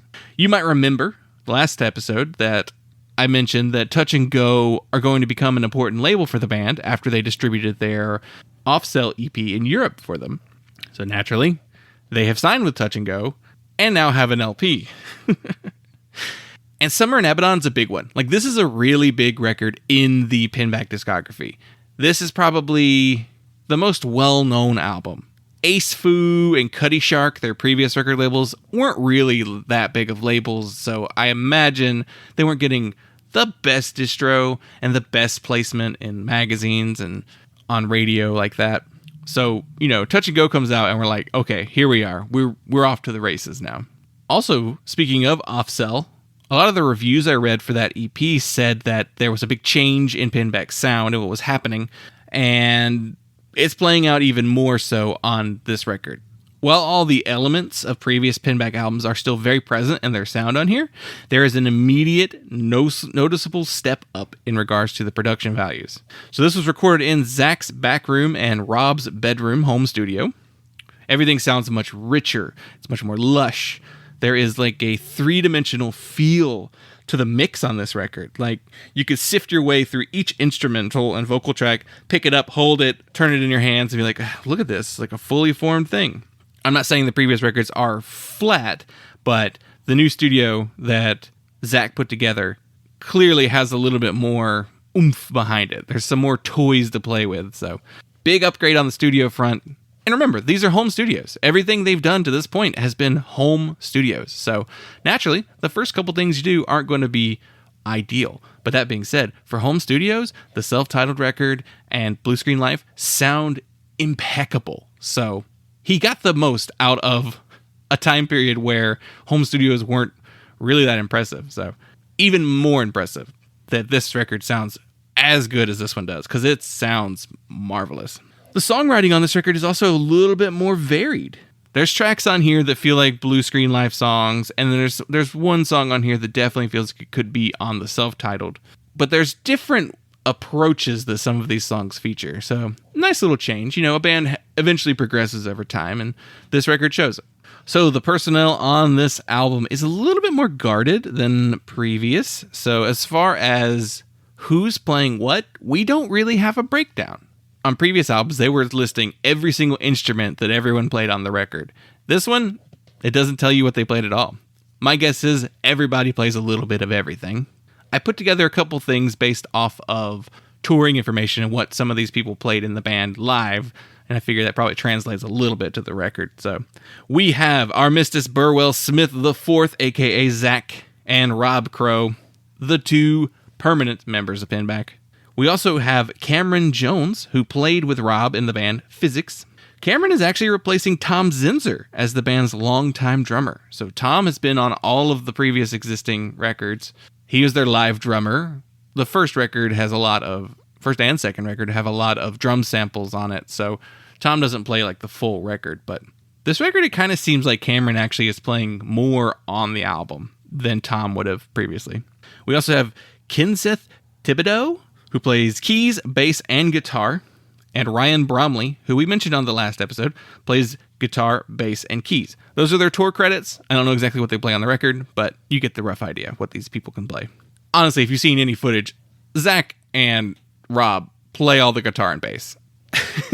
So these are probably more, I don't know what they would be doing in the studio, to be honest. They're there, they're contributing, but it's still the Rob and Zach show. So this record kicks off with the immediately clanky non-photo blue. The Modest Mouse comparisons are pretty strong with this track. I am immediately struck with the production quality on this opener. And the vocal tracks are a little bit more involved, with some layering over each other. The piano plays a really nice part on the back half of the song as well. The bridge is really great. It's a little bit of those Jimmy Eat World comparisons are back here. I've always seen, when looking up Pinback online, people talking about the emo comparisons, or them being an emo band. And while I've never really felt that Pinback are really an emo band, you hear those Jimmy Eat World comparisons, you hear those Modest Mouse comparisons, who I don't really consider an emo band either, but you kind of get where people are coming from when it comes to that. We follow that up with Cinder, which kicks off with a classic organ, keys, and a nice hefty bass line. Really cool bass line on this song. There's some Western-style guitars on here that are very welcome tool to the arsenal of Pinback. This song starts off with a little bit more slower, softer vocals, and then implements a lot more reverb on this track too. So we haven't quite seen nearly as much reverb on the vocals on previous records, and I guess that throws into that Western feel that this song has. So you're playing around a little bit more with some tones and effects. There's some really cool like acoustic guitar thumps on this song as well. Really good. When I listened to it, I was like, is Cinder a single on the record? And no, it's not, but it seems like it could have been. Syracuse has a very good news for bad people who love bad news. The Modest Mouse album, little mouthful of an album title, that has this like kind of blippy guitar. There's really like a very similar guitar line on this song that's just like, did you lift that, or did they lift it from you? I don't know the timing on the Modest Mouse record, but they are very close. This song also builds quite a bit, including a new instrument or vocal track on top of each other every few seconds. So it's like every few seconds you get a little bit more pieces to make a full picture by the end. Fortress is one of the first songs on the record that I can hear the program drumming. Definitely can tell that there's live drums on the earlier tracks. Once you get to Fortress, you're like, ooh, there's some synthetic drums. It's a little harder to pick them out on the earlier records, but with this new production value, it really kind of highlights that. But then we have songs like The Yellow Ones, which brings out a whistling synth that feels also very Modest Mousey, with some oohs that feel very Where Is My Mind by the Pixies. And then that track leads directly into the next song, AFK, which honestly, now that I really think about it, is not a trick that I've seen Pinback do before, I don't think. The like one track bleeding directly into the next, that's different for them. Because a lot of their songs like fade out or just have like a very defined ending, and they didn't do that thing where it was pretty common throughout the 90s and 2000s to do that. So very interesting to see them do this trick. And AFK is probably one of the hardest rocking songs on the record, definitely much more aggressive. So overall, this is another really great album from the band, though personally I feel like it's still their third best album. so far. I actually had quite a bit of time to spend with this album, and I listened to it a lot. And then I would also go back and listen to the first 2 records. So like my thing would be to keep it fresh in my mind after my initial listening was to just like put it on whenever I didn't have anything else that I was particularly in the mood to hear or was like researching or looking up. So I was like, all right, let's throw that Pinback back on. I got to keep this fresh in my mind by the time I get to the recording. So I listened to this record a lot, probably the most out of the 3. And the thing that I noticed is I think the self-titled and Blue Screen Life are probably better albums because they have higher highs. Like there's songs on those records that are just outstanding, all-time favorite songs for me now. Like me not knowing Pinback's discography prior to this series, some of these songs are now my all-time favorite songs. So amazing shout out to their songwriting. But those albums also have lower lows. So it's interesting that a record that maybe doesn't quite have the peaks of those previous albums, but also doesn't have the lows of those previous records, creates a more consistent sound throughout. So I think Summer in Abaddon is immensely repeatable. This is a record that you can listen to back to back way easier than the previous 2 records. The previous 2 records, I would go back and just listen to like the big songs on the record that I wanted to hear again. This one, I was listening to it all the way through. So while I still think those first 2 records are better than this one, just off the strength of those peaks, this is the most consistent all the way through because there's not really much on this record that I'm like, wish that wasn't here. And there's like a couple songs on the first 2 records that I'm like, you could have cut that. This one, I don't think they could have cut it. So I think this is probably the best overall batch of songs, if that makes sense. It's a fine distinction. I still think this is a Pinback CD. The first album is their best, but this one is very replayable. And looking at listening habits, it seems like this is the most popular record by Pinback. This is the most listened to album according to Last.fm and Spotify. A lot of people online say that it's their best album overall. Weirdly, the trolls that rate your music all seem to think it's their 3rd best record, which is where I am. So I guess I'm one of those rate your music trolls. But when I go into like the Pinback like Reddit, which is actually a very pleasant Reddit, that group is just, we love Pinback. And there's like, I see no negative about Pinback in that group. Love seeing that, such a positive space. And there's a thread in there that's like, what's your favorite Pinback album, or rank them? A lot of people rank them because I imagine Pinback fans like to rank things. I do, but so, and it's very varied amongst the Pinback Redditors. Like so many of them are like, I like Summer in Abaddon, I like Blue Screen Life, I like the first record the most. Like it's a lot of, really the first 3 are the main ones that people say are their favorite. But I did see some people say that one of the later records is, especially the next record, is their favorite. So it's interesting. Pinback fans are not a monolith. Pinback fans seem to like all of the stuff and have differing opinions from each other. Meanwhile, I could see this one being the one that's most listened to purely based on it's on Touch and Go. It had wider distribution. It's more known. I think it probably sold better than the other 2. So that could be a case of the, not so much the Pinback fans, but the parachutes in. The people who found Pinback with this record back in 2004, and this is really the one they go back to. It's the one that the music journalists like the most, you know? So very interesting look at how this band is viewed. To me, the standouts on this record, Cinder, Fortress, AFK. Those are what I said on my initial listen. And I was like, these are the standouts. And when I was making these notes, after listening over the last couple weeks, I've re-listened to it a bunch of times. And now I'm like, Non-Blue Photo, Syracuse. Like I've added more songs to like, oh, I love that. So initially, I was only picking out like 3 songs as like my favorites, but then after revisiting a bunch of times, I started to add more to my favorites. So now it has an equal amount of my favorite number of tracks on there. Fortress was chosen as a single, and we actually even got a music video for it. It is a very crudely made flash animated video, but it's fun. It's good. I bet you saw this on MTV too. They also made a video for AFK. Not very memorable. Neither of them are super memorable, honestly. But these are our first videos for the band. So again, that's probably another thing that makes this record the one that stands out to people, because it's the first one a lot of people have heard of or were even aware of. There is a video that was made for Non-Photo Blue, but it was also released years after the record came out, closer to around the 10-year anniversary, and like features the robot on the Nautical Antiques. Well, I guess it's actually the same robot as the Voices robot as well, too. Some Voices robot, but it looks more like the Nautical Antiques robot than the version that you see on the Some Voices cover. It's a great looking video, but it's not from the period, so a little different. iTunes at this time included a digital only bonus track called Scent, which is on the album version on Spotify. So we're now entering the era of different digital platforms offering you extra features to get you to buy it from them directly. I don't know how many of you remember that period. It sucked. There was this horrible period where I guess, music sales were down thanks to streaming and internet, or not, streaming wasn't even really a thing yet, more just downloading in general.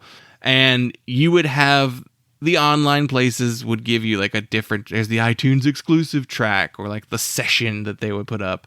But then even like the stores got in on it. Like some stores, like Best Buy has a special DVD with theirs. FYE's got a bonus track you can't get on the Best Buy version. Like, it was a very weird thing. I guess it was also the record industry trying to get people to double dip and buy it multiple times. I certainly fell for the trap of I bought the CD and then a year later they did the special edition with a bonus track and a DVD. I fell into that trap a few times and it was almost never worth it. So like going out of your way to like try and track down each copy that had different tracks would really suck. It's like they were preying on the type of people who would buy Japanese imports of records and being like, what if we just made everyone in the country do that instead of just these weird record store people? Speaking of Japanese import, the Japanese version of this record includes the bonus track Todo, and it is nestled between the songs 3XO and the Yellow Ones, instead of tacked on at the end like you usually get with bonus tracks. So kind of funny. If you listen to the 15th anniversary edition of the record that's included on Spotify and I believe Bandcamp, you get both Todo and Scent, so you don't have to go hunt those down. They're all collected in one place. AllMusic gave this record 3.5 stars and said, although Summer in Abaddon is in keeping with the lush, bittersweet tenor of Pinback's previous work, the band's touch-and-go debut is much quieter and more reserved than the busy electronic indie pop of 2003's Off Cell EP. Instead, the band opts for more organic, introspective sounds that tends to put interesting productions and arrangements ahead of driving tempos or instantly catchy songwriting.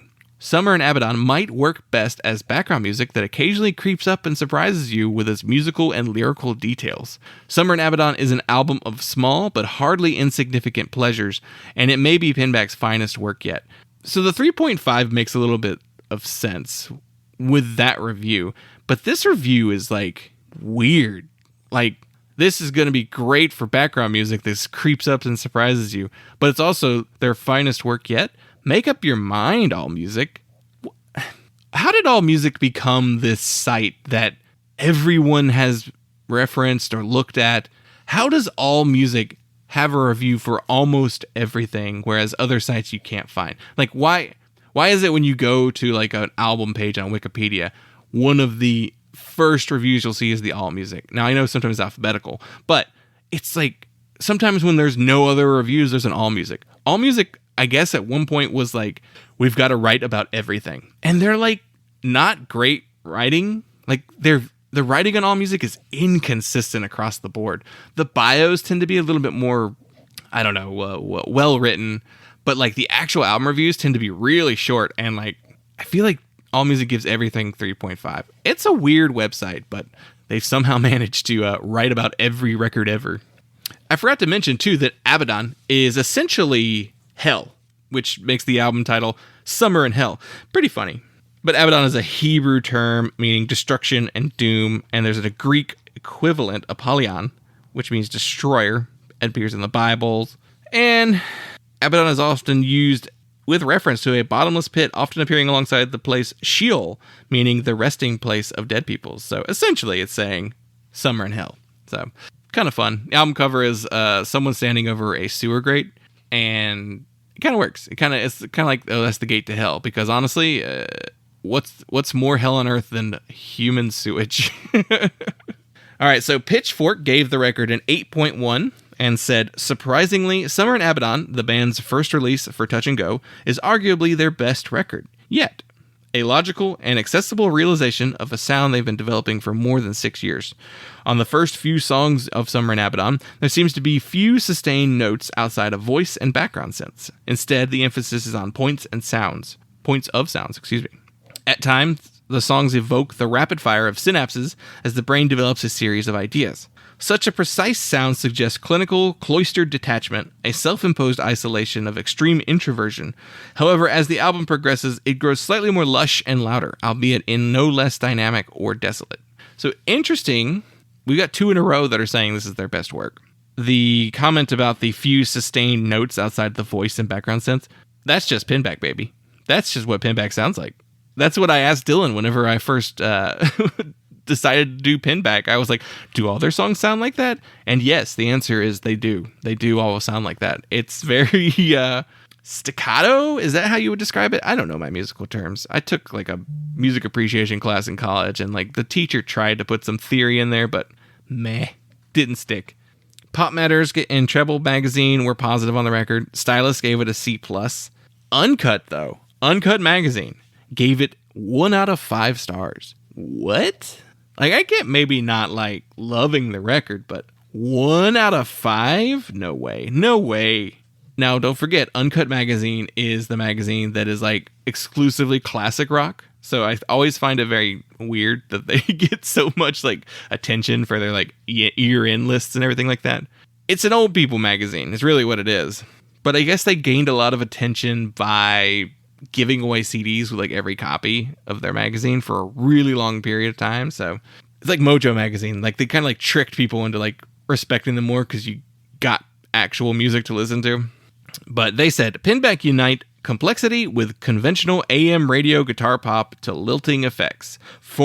But for all of their deft intricacies, they're somewhat characterless. This doesn't exactly get the blood pumping. Yelping choruses attempt to compensate, but it only sounds forced and overstrained. Too much maths, not enough magic. This is very much a British magazine. Maths? We don't put a plural S at the end of math. We don't say arithmetics. It's math. AM radio guitar pop? What are you talking about? Never heard anything on AM radio that sounded like this. Very weird. So, just for context, in 2004, Touch and Go were also releasing albums by the bands TV on the Radio and Chick Chick Chick. So, kind of giving you an idea of where indie rock is going to go. I don't think those bands or records were that big in 2004, but they definitely took off a little bit more over time. The record was released in Australia and New Zealand on Rogue Records and P-Vine Records in Japan. And this is the first Pinback album to chart on the Billboard's album chart. They made it. This is their first record that's like moving some units. I credit Touch and Go for helping get it in places that it probably wasn't before, but really it's the work of Pinback. Now, it is only number 196 out of 200. So it just cracked the top 200, but hey, it's there. It counts, and it's a well-deserved rating. It did reach number 9 on the Heat Seekers chart, so there you go. That's, what is it? Is that the one that's like the first time an artist appears on the chart and how high? It's a really dumb chart. It's like the bubbling under chart. Like, I hate these like goofy like side charts. I get it. Billboard's like, we're the charts guys. We gotta have more charts. Get me more charts. But nobody really understands what Heat Seekers and bubbling under mean. I mean, you can figure it out. But it also hit number 16 on the top independent albums chart. So pretty good little ranking there on the top indie albums chart. Didn't realize they had that chart, but they do. Well, let's move on to our next release, Too Many Shadows.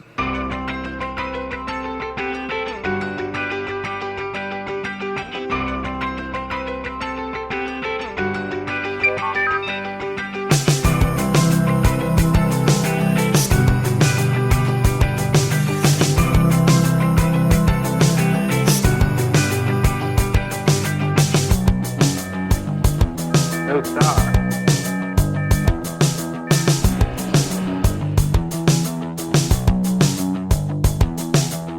This is day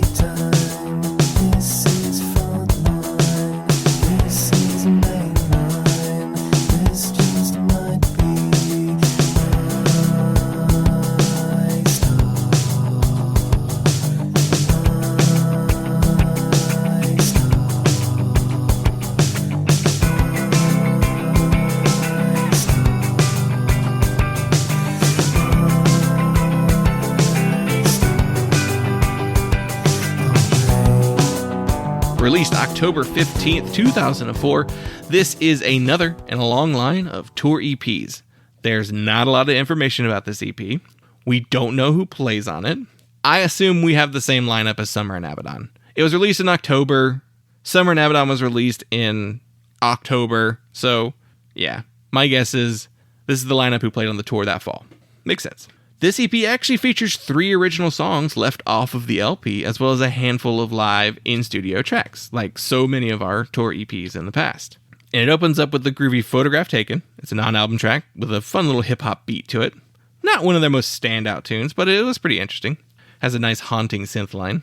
It's then followed up with My Star, which has a very unique sounding piano on there that very much reminded me of like ABBA. You know that ABBA song that was used as like a TikTok sound for like everything for a minute? I don't know the actual name of that ABBA song now that I think about it. Out of curiosity, I kind of want to see if I can find it. That song is called Chiquita. It's the outro piano part of that song. So I had to dig to find that one, but yeah. That's what that piano reminds me of on this particular Pinback song. So My Star is followed with Forced Motion, which is a slower, kind of repetitive song, and it is the weakest of the 3. You know the old showbiz saying, you hide your weakest third. That's what they did with this one. I understand why all 3 of these songs were cut from the record. I could see why they're like not as good as some of the stuff that's actually on the album. Didn't make the cut, so it makes perfect sense. But we get to hear them, so they're here. They're here on this tour EP. So for our studio live tracks, we are treated to, as always, faster versions of these songs. So we have Microtronic Wave from the Off-Cell EP. We have Non-Photo Blue and Fortress from Summer in Abaddon. And we have Boo from Blue Screen Life. So giving us a couple live versions of Non-Photo Blue and Fortress off the new record. So they're pretty straight ahead versions. But I did find the version of Boo probably the most unique sounding out of the retreads, the re-recorded studio live versions. So, interesting. They're all good. Like, all the originals are good. I totally get why they were left off, but, yeah. So, we are now, for the first time ever, without a Pinback album. Meaning, in the year 2005, there was nothing new from Pinback. They have consistently released an album or a tour EP every single year since the band's formation. And after 2004 ended, they didn't put anything out for another year. Very wild. Worth noting, though, that Rob Crow's heavy metal band, Goblin Cock, released their debut album, Bagged and Boarded. What I find very funny about that is I remember seeing the Goblin Cock CD at Best Buy, and it's got like a hilariously like gross out album cover, but of course you can't have an actual like goblin hanging dong on your album covers of the on the shelves at Best Buy, so they put this massive sticker on the on the wrapping paper around it, the cellophane, and it's just very funny how like it's hiding something hilariously dumb but in such an obvious way. There's no subtlety in hiding that thing. It's very funny. I've not listened to Goblin Cock. I don't know exactly. They have multiple records too. I think they're supposed to be like a doom metal band, but I'm not 100% sure on that. But it's just funny that I saw that band's album in a Best Buy before I'd ever even heard of Pinback. So interesting. And I've considered doing maybe something wrapping up the Pinback series by just like looking at all of the like side projects and things they've done over the years. I don't know. There's a lot. There is a ton of stuff that they've done. So I don't know. I don't know if I would even have enough time. It would probably be longer than like one of these regular episodes, but they have a lot of side projects. So it makes sense that one year, one of those things would finally like take over. But that takes us to our next release, and that is Nautical Antiques.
Released September 5th, 2006 on Ace Fu Records. This compilation is a collection of rarities from 1998 to 2001. So Zach did an interview around this time for Billboard magazine and said a lot of these either out of print or on an old label from Europe, which is now extinct. We wanted to make them easier for people to get who collected these sorts of things. Pinback co-founder Zach Smith tells Billboard.com. There are some different looks on some of the same songs that are already out there. Tracks include the previously unavailable Water Run, as well as 2 versions of Messenger, which has been available only as a download through Ace Fu's website. Smith explains, a lot had to do with timing. We had already selected the songs that would appear on our records, and some were just written a little later and didn't have a home. We always have a vault of songs that are near completion, and we try to put them on tour EP to sell them when we go out on the road, but some just fall through the cracks, he adds. So that kind of answers my question about on a previous episode where I was talking about, like, why don't they collect more of their stuff? Why is this the only compilation outside of the Some Off-Cell Voices comp, which is just 2 EPs together? Like, why haven't they done a compilation collecting all those tour CD only tracks? And reading this, it really makes me think they care more about those tour CDs than they do about collecting it all in one place. Like, which I guess is pretty cool. Like, if you really think about it, if you love a band, isn't it pretty cool that, like, if you get a chance to go see them live, you can go to their merch table and get something that no one else can get unless they see them on that exact same tour? It's pretty cool. I do get it. So it makes sense. It's a rewarding the fans approach more so than a compilation. A compilation, hardcore fans are going to know a lot of the songs that are on a compilation, you know? Especially if they've, like, spent any time online, like, hunting down extra material. The good thing about a compilation is it just collects everything together, which is nice. But yeah, I guess that gives you a little extra special connection by being able to go to a show and just be like, give me your tour CD for this year, you know? Eventually they reprinted some of them and you could get them, but they were still, like, on CD, but yeah, kind of fun that they did that, but it kind of explains them more so now. But yeah, this is a compilation. A lot of rarities, a lot of stuff we've already heard though. So it opens up with Messenger, which was the internet exclusive single. Slow. It's got a ticking hands on the clock type song. It's got some nice organs in the back. This would have been circa Blue Screen Life. And if it's from a B-side from that session, then I could see why it was cut. I could see why they were like, nah, we didn't feel the need for that one. But they assumed it was good enough that they give it away online, so kind of cool.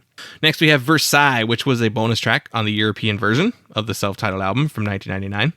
I listened to that record on our first episode, and I listened to the European version, so I discussed that song with it as part of that record.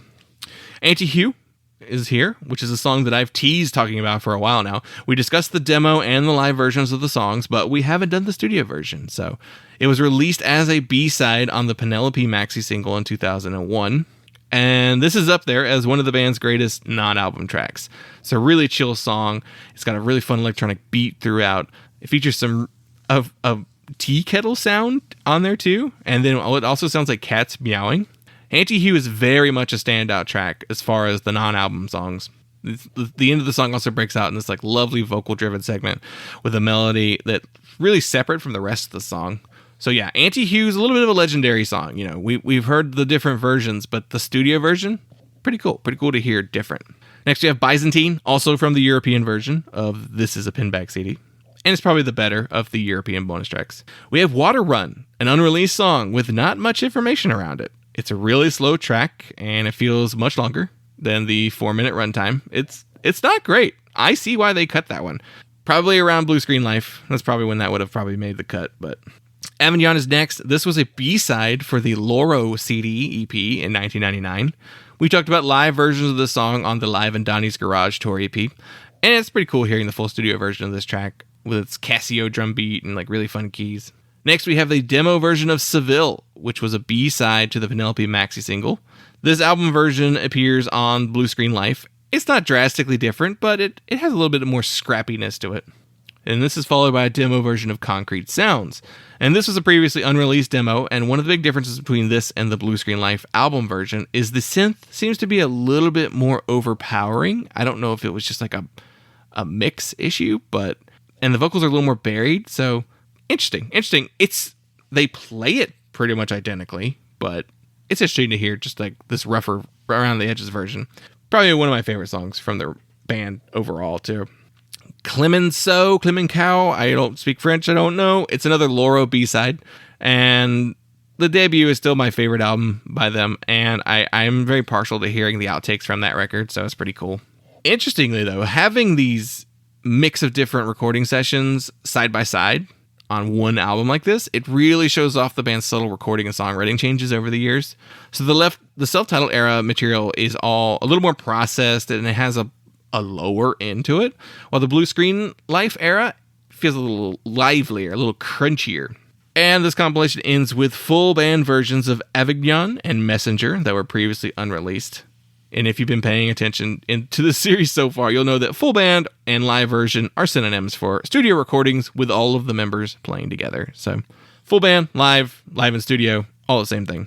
I don't really know what the recording process of the band was on the first 3 albums, but Pinback have obviously been a studio band, tracking every instrument part meticulously, laying overdubs and comping parts. Then when the songs are kind of done live, they feel different. By having to teach these songs to other people to play them in person, it feels a little different. So it's kind of cool hearing these alternate takes. So AllMusic gave it 4 out of 5 stars. Interesting. They liked this one compilation better than the album. Weird.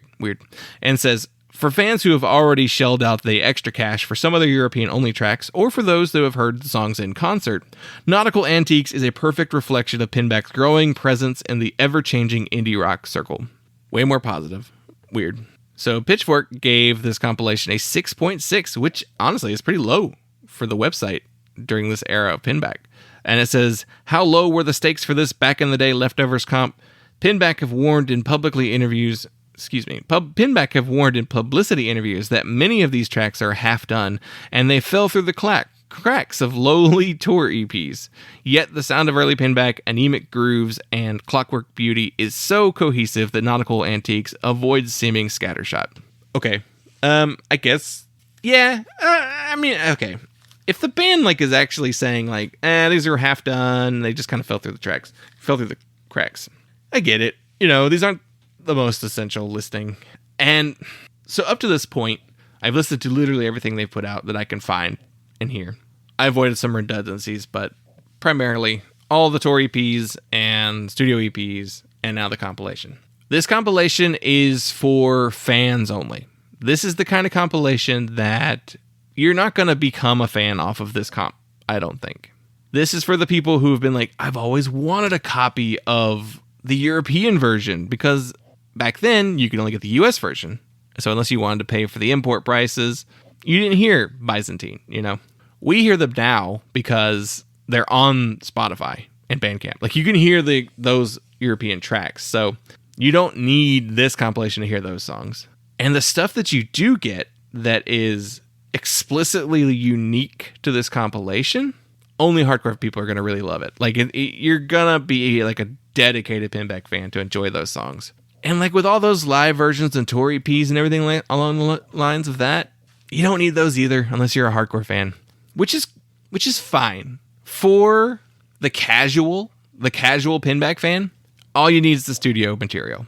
All you need is the LPs and the 2 studio EPs. But even then, you don't really need Off-Cell and Some Voices. They're good, but they're not essential. They're not required listening, So if you're casual and you don't really know where to go with this band's discography, stick with the LPs. You'll be fine.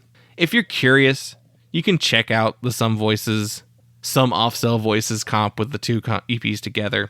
And you can listen to this Nautical Antiques if you really, really want to. But they're not required. They're not required listening.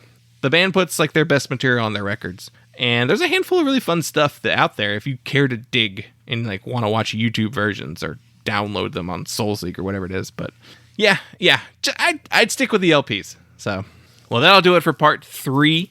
We have 2 more LPs left to go, and not a lot else. The recording output really drops off after this. So, looking at it, we have the 2 LPs, 2 EPs, and a bonus, and a studio session. That's really all we have, and maybe a single. So yeah, we're coming close to the end of the story here. Trying to decide how I'm going to do these last 2 episodes. I might still make them 2 separate episodes, because the next episode will feature an album and 2 EPs, And the final episode will feature an album and a studio session and a single. And maybe I'll just wrap up that last episode. I'll wrap up my overall feelings and thoughts on Pinback as a whole. So laying that plan out. That you won't see those probably until the new year, because now I'm gonna hunker down and start really narrowing down my picks for best ofs of the year. So be on the lookout for that on the Patreon. But thank you all so much. I appreciate you all. If you only listen to this Challenge-ography series on Pinback, surprising, but welcome. And hang in there. We'll be back in January with their next LP, Autumn of the Seraphs. So really looking forward to hearing that. So thank you all so much, and we'll talk to you later.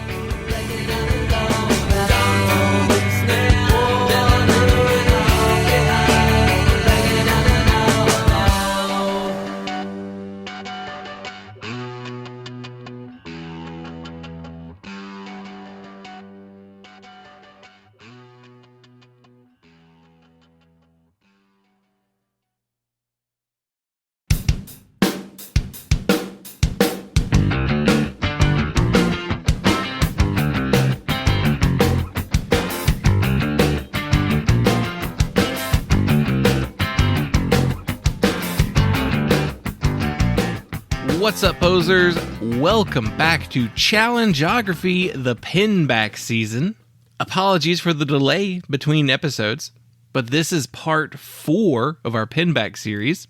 Once all the end of the year audio was finished and the holidays were done, I was focused on just getting back in the rhythm of recording the podcast with Dylan.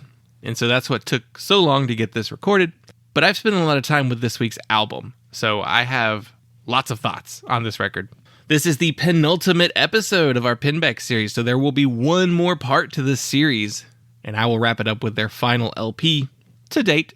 Not sure if the band will ever release another record, and if they do, if I should create a new part to the series. Maybe not, maybe it will. We'll see. Time will tell, but we've got a lot to get into here today. So, last time we left you was the 2004 album Summer in Abaddon, followed by the Too Many Shadows EP, and then the Nautical Antiques compilation released in 2006, collecting some rare B-sides and a couple unreleased tracks. So 2006, no new music in 2005, which was kind of strange, but Pinback, as we've learned, is a pretty much constant band. So while they may not be releasing new music, they're usually playing shows. There's at least one tour every year until we get to, the pandemic? So fairly active band live, but not so much recorded once we get past this record. But so let us pick things up with the band's 4th full-length album, Autumn of the Seraphs.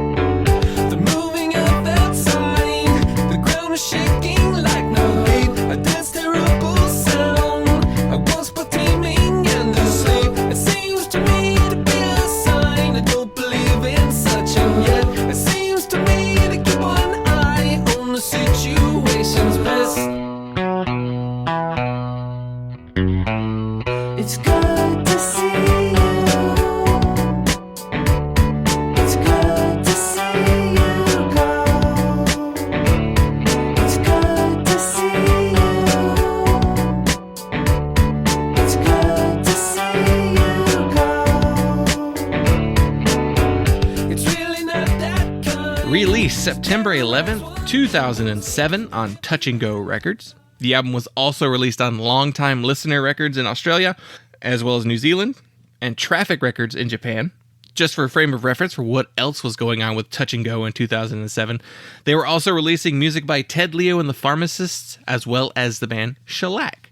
And I like to think that Pinback kind of nestles right there in the middle of those two ends of the same spectrum. Naturally, the label was very pleased with their performance on Summer in Abaddon. That was their best-selling record to date. They even charted with it. So, of course, they're going to want to put out the next record. So the personnel in this album is Armistead Burwell Smith IV, a.k.a. Zach, on bass, piano, vocals, electric guitar, baritone guitar, synths, and drum programming. Rob Crow is providing vocals, electric guitar, baritone and 12-string guitar, acoustic guitar, bass, piano, drums, drum programming, synthesizer, and violin. And joining Pinback this time behind the kit, it is Chris Prescott on drums. Chris played in San Diego bands No Knife as well as Tanner, and he is replacing Cameron Jones, who replaced original drummer Tom Zinser. So Cameron, probably the shortest tenured drummer in Pinback, with the exception of whoever, filled in for some live stuff. But as far as someone playing live drums on the record, Cameron did not last long, just one record.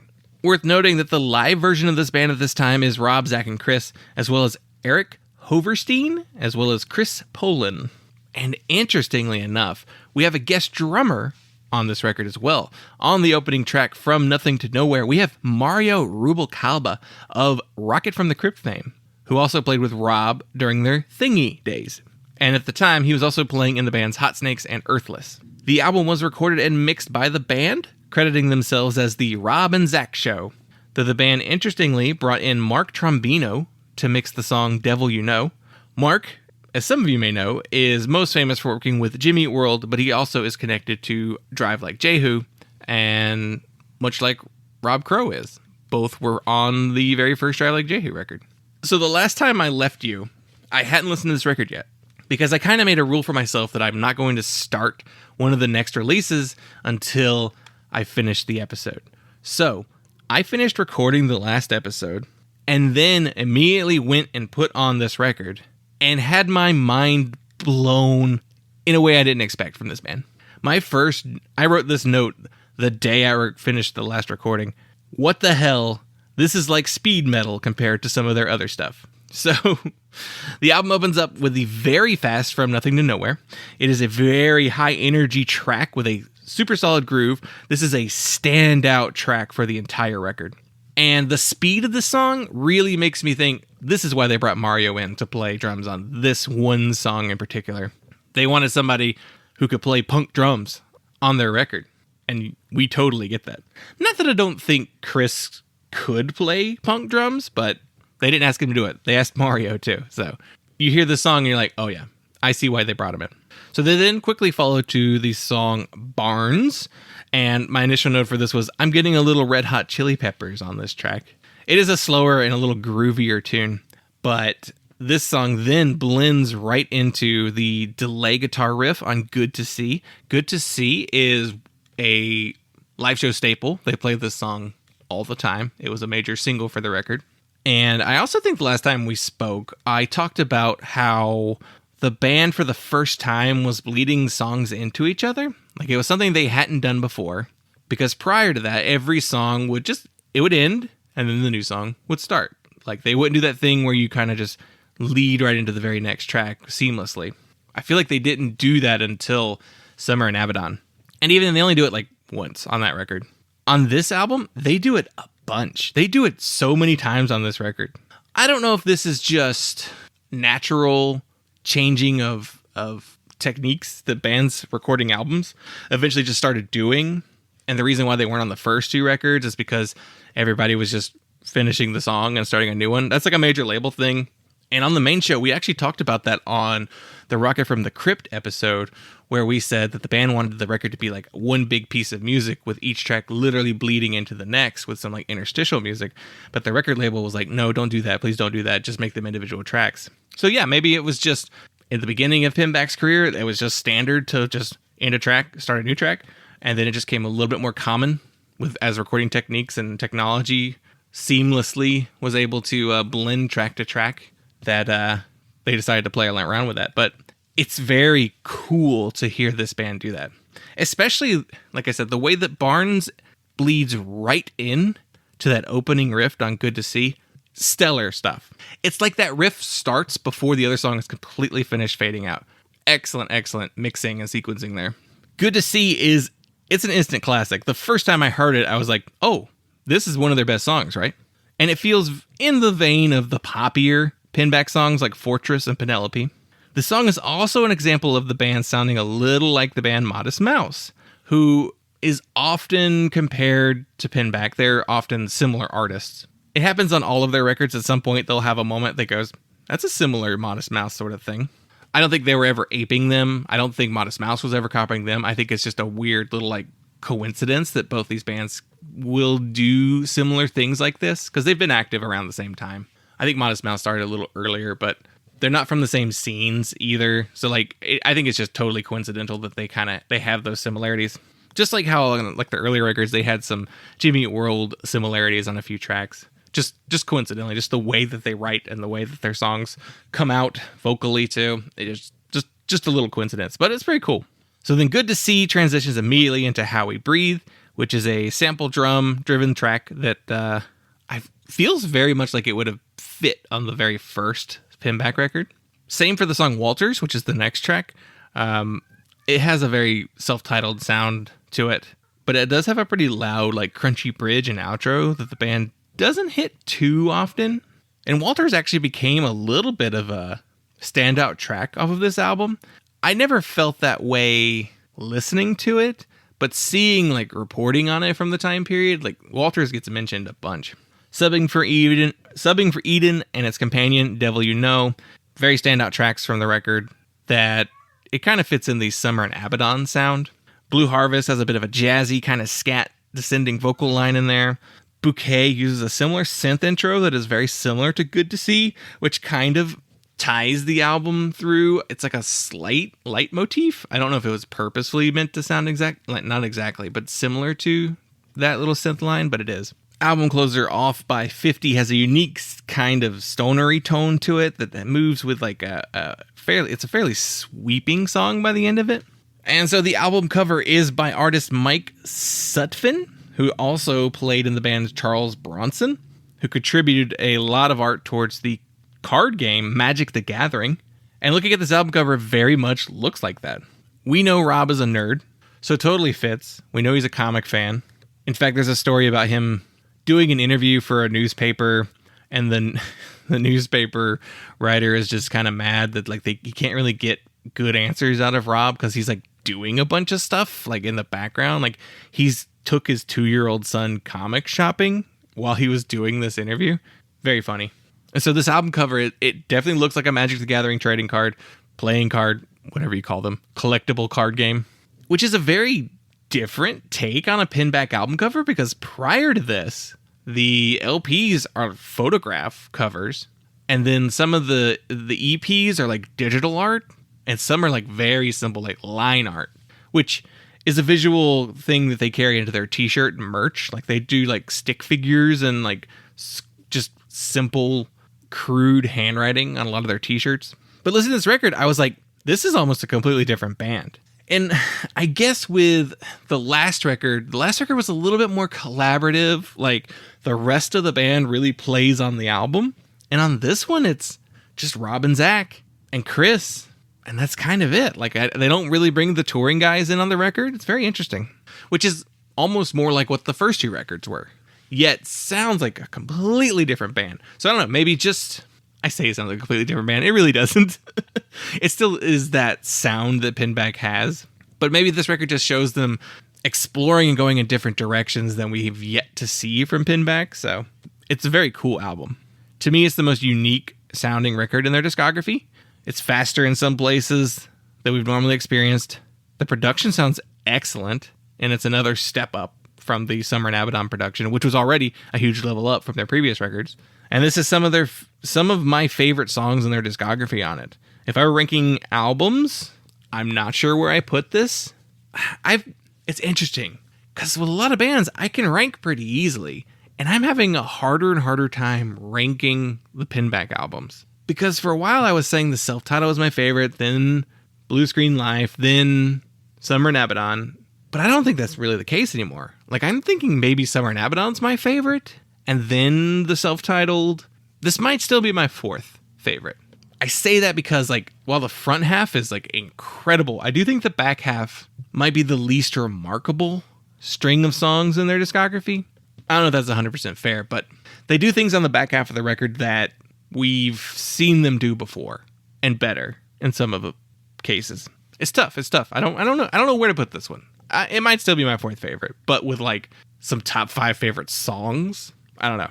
The album charted number 69 on the Billboard album charts, and the record has a 79 on Metacritic, marking generally favorable reviews. And I'll read some Metacritic pull lines in a moment, but Pitchfork gave the album a 7.8 and wrote, "If the band has curveballs to throw, they've saved them for EPs, and otherwise tucked them almost invisibly into elaborately constructed pop songs that somehow make all the weird twists and turns into something homogeneously pretty. If there's a gripe to be had with them, it's that the surface listen reveals a whole lot of lovely tones and not much else, and the Autumn of the Seraphs is just as uniformly gorgeous and tasteful as any Pinback record. Consistency is a bitch sometimes." It's the closing line. I disagree. I think they experimented quite a bit with this record and do lots of different things on here that we've yet to hear from them. So if you've listened to all of their records and know them pretty well, and then you got this record, I bet those first handful of tracks kind of blew your mind. AllMusic gives the album 4 stars and wrote, "Expertly woven indie rock of the 2000s. Pinback doesn't disappoint on their 4th record, Autumn of the Seraphs. As twin cogs, Zach Smith and Rob Crow have matured, they've grown from slightly meandering mopes to expert constructors of songs that reveal hidden layers with nearly every listen. Acolytes of the Police, the group channel their energy into a fluid dynamic of songwriting, performance, and production." And if you look at Metacritic, there are a lot of reviews there that you can't read anymore because the websites don't exist. Or they've taken their reviews down. Like this review from Delusions of Adequacy, who gave it 100. Drowned Sound said, "Whereas the band's 2004 long player was a studied exercise in melancholic understatement, melded to some mightily addictive pop hooks, this 10-tracker is an immediately gratifying affair that pulls not a single punch in the catchiness stakes." Stylus magazine said, "There's usually more than meets to the ear about their oral illusions, and they've gotten more overt about sticking in some genuine pop missives into their lattices of clean guitars and metronomic drums." Alternative Press said Autumn represents Pinback's strongest album to date. That's from their print version. Mojo said Autumn of the Seraphs is some of their punchiest work, packed with euphoric melodies, wry lyricism, and subtly enhanced grooves. Pop Matters said, "Yet good songs alone do not a spectacular album make. Autumn of the Seraphs shows no major songwriting leaps at all, but it's still a fine indie rock LP." Strongly disagree with that take as well.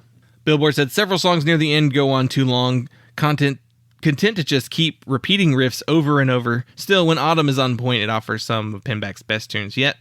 And Spin was one of the low men on this. Too many perfectly good songs that never quite approach greatness. Disagree.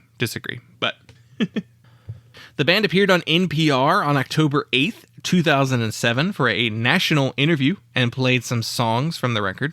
They do a really cool studio performance of Bouquet, which they described as not how it sounds on the album or how it sounds live, but this is how it sounds in cases like this.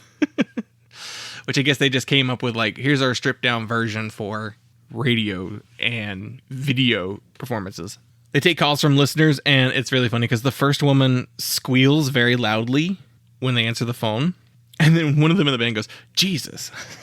So, one thing I've taken from their interviews is they don't seem to like being interviewed, which is very funny. They're kind of shy, or they're not as, like, forward, and they don't elaborate a ton, which is something I also noticed Rocket from the Crypt doing when they were on Matt Pinfield, or 120 Minutes. Just like, these San Diego artists are like, we just want to make the music. We don't necessarily want to talk about it that much.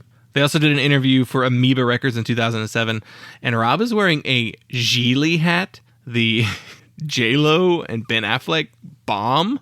And on that, they also talk about the song Walters and being about the real-life inspiration for the Up movie.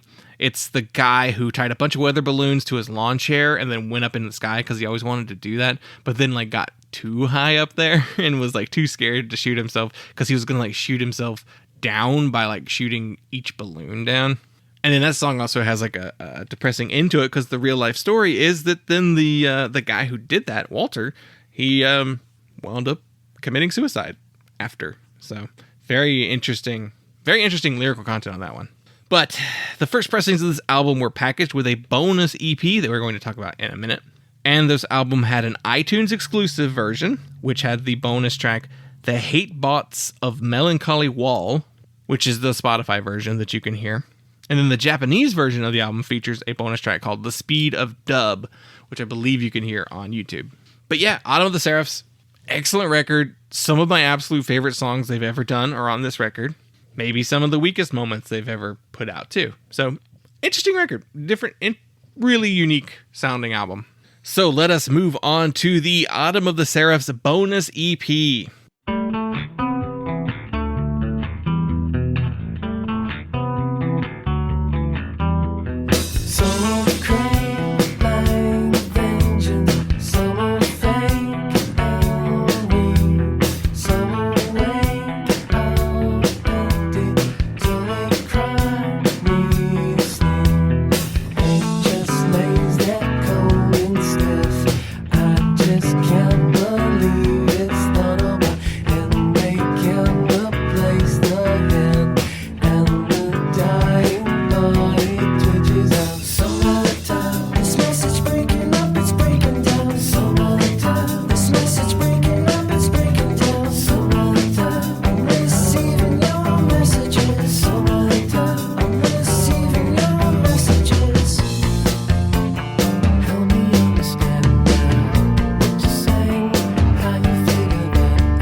Also released September 11th, 2007, this EP features 3 brand new unreleased songs, and 2 of which were recorded during the Autumn of the Seraph session.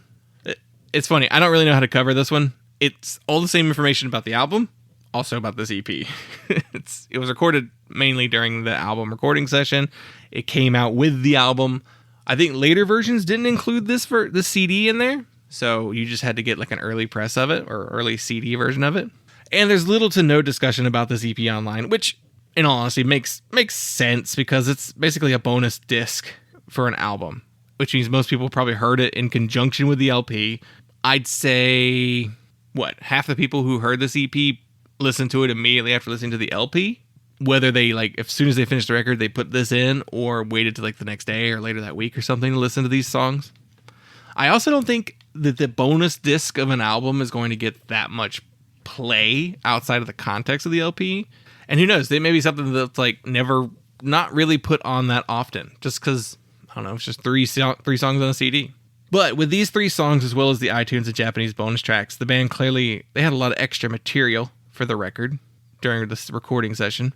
And as far as we know, Pinback doesn't really keep much material back because they put out so many tour EPs that a lot of times songs that would have made their way out of recording sessions get recorded live or something like that. And Anti-Hue being the one that maybe took the longest, I don't know, because then it was I think it was a B-side on a maxi single. I don't know. They put the stuff out. It's not, I want to say it's not easy to get that stuff because a lot of the songs they record are only on those tour EPs. So you would have had to have seen them live or order from their web store. But I don't know how much of their extra material that I've heard, though, that I was like, why didn't they put this on a record? I kind of get why most of these songs wind up on just some extra side stuff. So the opening track is I'm a Pretty Lady, which is an acoustic guitar tune with some harmonies. There's a sort of hip-hop beat with a slight rap cadence to this one, but then it has a really uplifting melody that fades the song out. The second track is called Kylie, which starts off in what I'm calling factory setting Pinback. Plinky guitar and bass, mid-tempo. But I will say the chorus of the song has a really fun 80s feel to it.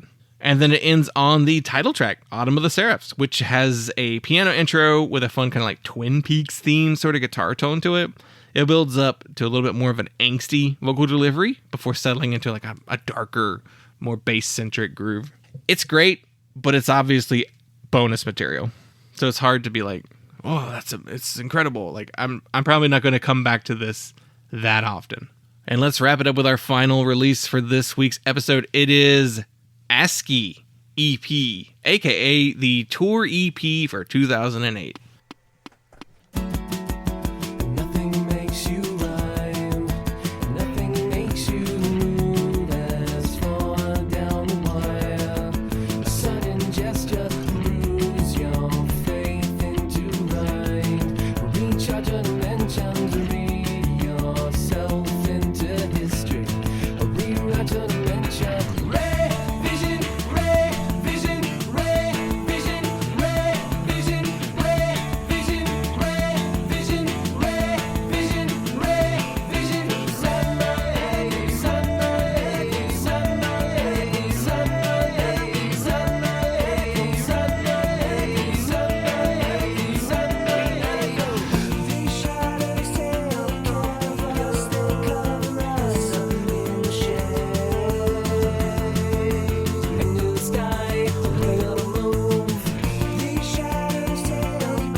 Released September 2008.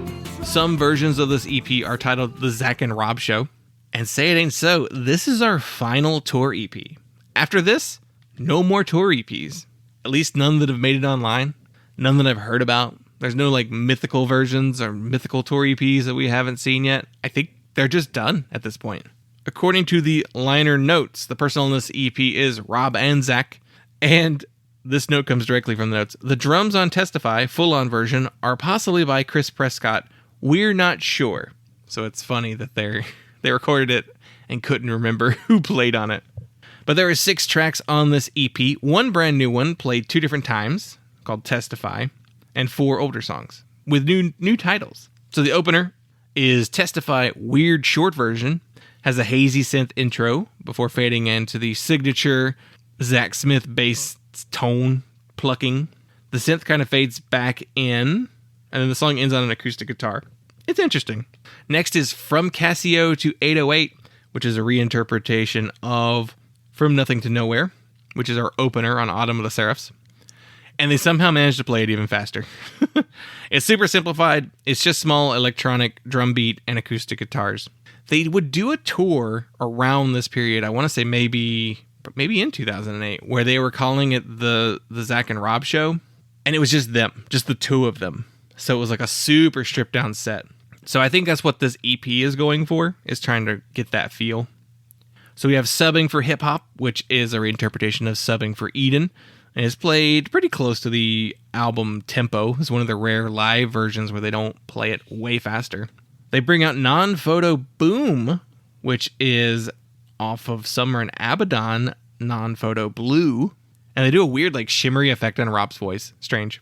And out of all of the recreated versions, we have Electro Bouquet, which is a reinterpretation of Bouquet off of Autumn of the Seraphs, which starts off with a pair of voices doing the guitar melody as a series of just like, it's like recorded samples. It's very interesting how they did it. And then they wrap it up with Testify's full-on version, which is the longer version of the song that appears at the beginning of the EP. I will say, I feel like I said this last time, the tour EPs, they have a diminishing returns going forward. At first, they were really cool and really exciting, and then some of the best ones are the ones that feature like unreleased tracks, so it's like the first time anybody heard some of these songs. Those are probably the best ones. But then they get into they get into a rhythm. And I don't know, maybe they weren't as inspired to do these going forward. They also slow down their recording process, because after this, we won't get anything new from Pinback until 2012. I take that back. There are 2 7-inch singles that were released in 2011 that were teasers for the album. So I won't talk about them here. I will mention them on the next episode because all those songs are on bonus material on the 2012 record. So. But yeah, you could feel them winding down, which is funny to say because they don't really stop. And I'll get into that more. But their recording output slows down big time. But yeah, that'll do it for this week. Thank you all so much for sticking with this series. I hope you've been enjoying it. Our next episode will be our final Pinback episode. We'll discuss the 2012 album and a handful of singles that were released around and after, and kind of where the band stands today. So, looking forward to that. Probably won't be as nearly long of a wait until that one because there's not that much material. So, thank you all so much, and we will see you next time.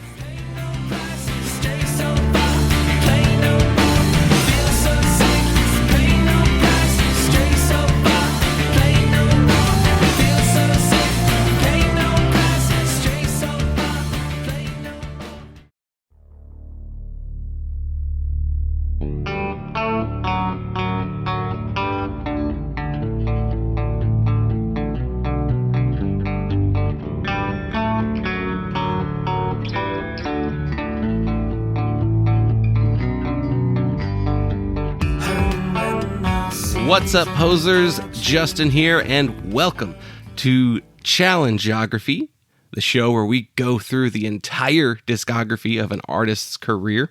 And this is the final episode of our Pinback series. We started this series at the tail end of 2023, and I've had a lot of fun doing this. It took a little longer to wrap things up than I initially planned, but we're here, and I'm very glad that we've been able to do this. I'll save my overall thoughts at the end, but I'm very happy with how this series turned out, and I'm very much looking forward to our next season. So when we last left you, Pinback had released their fourth album, Autumn of the Seraphs, and its accompanying bonus EP in 2007, and they followed that up with the ASCII Tour EP in 2008. After that, we would get no new Pinback for quite a few years. The band would continue to tour during this time period, and Rob and Zach continued to work on their side projects. Zach would release music with his old band 3 Mile Pilot, as well as his solo project, Systems Officer, and Rob would release albums with his metal band, Goblin Cock, as well as the band Aspects of Physics, which was a spin-off of his old band Physics, and solo music under his own name. In that time, Zach had his first child, and Rob had 2 more children. The guys also lost a member of their live band, Taryn Durfee, to cancer. So a lot happened in their personal lives during that time period.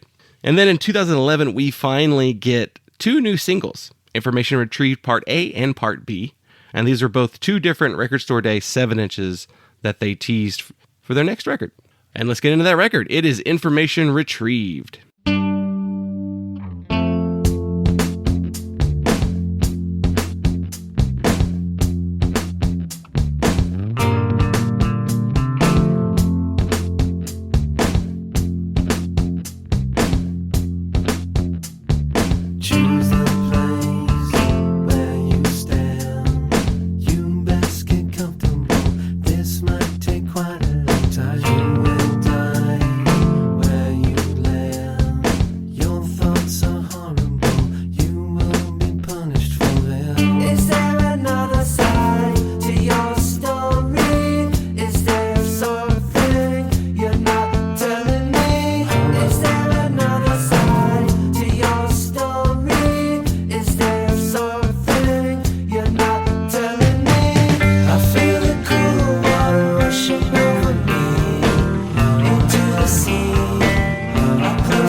Released October 16th, 2012 on Temporary Residence Limited.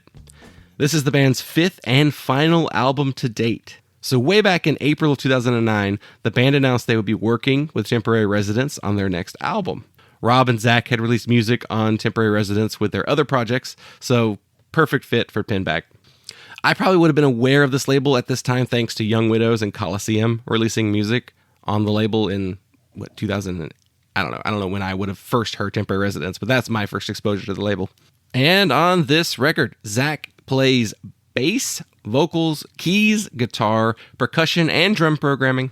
And Rob performs vocals, guitar, keys, drum programming, and drums. Chris Prescott returns from Autumn of the Seraphs to provide live drums on the record. We also have a couple strings performed by session musicians Anton and Louis Patzner. And several of the tracks on this album are credited as being remixed by Ben Moore, who is a San Diego musician who worked on albums by the Hot Snakes, Rocket from the Crypt, Night Marchers, Bucko 9, Finch, Switchfoot, and Dan Sartain. The album was written, performed, recorded, and mixed at Rob's house, Zach's house, and SDRL in San Diego.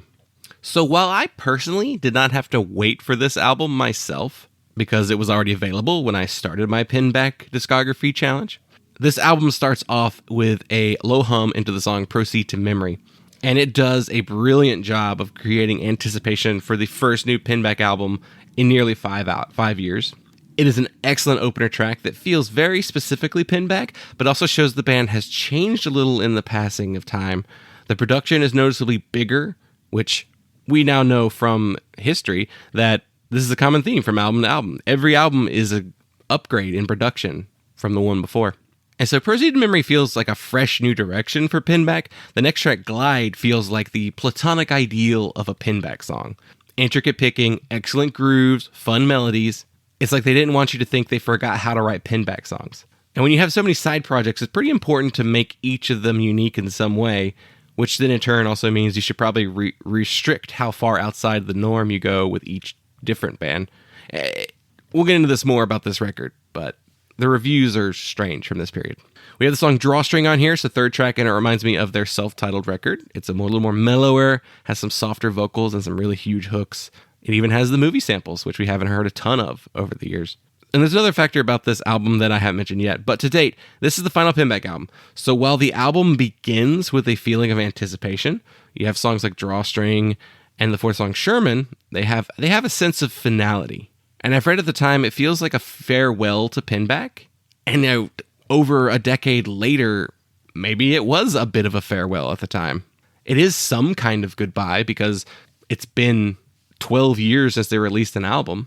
And I don't know if at the time they were like, this will be the last one for a while, or if it just so happened to be that. Other standouts on here, the song True North is an excellent track, which features a string section, which I mentioned earlier. There have been strings on other Pinback albums, but not quite clearly as showcased as this one on this song. A Request, which is a song on here that reminds me a lot of Good to See, which is a bright song, emphasis on singing more than the intricate playing. And then the album closer is Sediment, and it's probably one of the brightest songs in the Pinback discography, and has a slight uplifting feeling, and it just kind of feels like a nice way to like wrap up a career. Interestingly, this is the shortest Pinback album. It is only 38 minutes long. The songs Proceed to Memory, His Phase, and Sherman were all released as singles. And the album reached number 71 on the Billboard 200, as well as appearing on the rock albums, independent albums, alternative albums, and Tastemaker album charts. The album has a 72 Metacritic score, and I'll read you some of the standout lines from the Metacritic reviews. Kerrang said, another quiet triumph, then exclusively on their own terms. Alternative Press said, the highs are higher, the lows are lower. What resonates in the middle is a frontrunner for one of the best summer transitions into fall records that you'll hear in a long time. Paste Magazine said, from start to finish, information retrieved sounds confident and deliberate, a consummate release with two deft musicians who've made every note count. And AV Club said, even at its coolest, Pinback music has never felt cold. Information retrieved, though, rarely rises above lukewarm. So these are the most glowing reviews, but they are mostly positive. There is one negative review, but I do not know who it's from. Metacritic's not showing that to me, and I can't really read you a line from it, but I'd be curious to know. And I have some longer quotes from some other articles that highlight a couple big things about this record. So, AllMusic said in their review, existing in a state of both eternal dusk and dawn, Crow and Smith pull off a beautiful balancing act between light and dark, always shifting things here and there so that neither aspect is too dominant. This allows the album to take on whatever characteristics the listener needs it to, readily providing a bit of melancholy to turn to when things are down, or hopeful warmth to keep you riding high, all within the same song. Though this means the pair haven't done a whole lot to innovate over the years, they've created a sound so purely theirs that any significant changes would feel disappointing.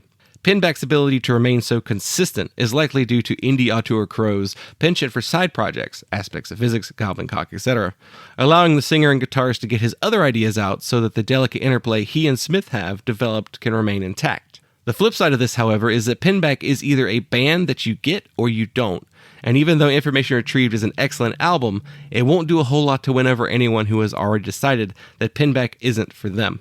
Consistency is the key word in that review that I want you to remember, because it's going to keep coming up.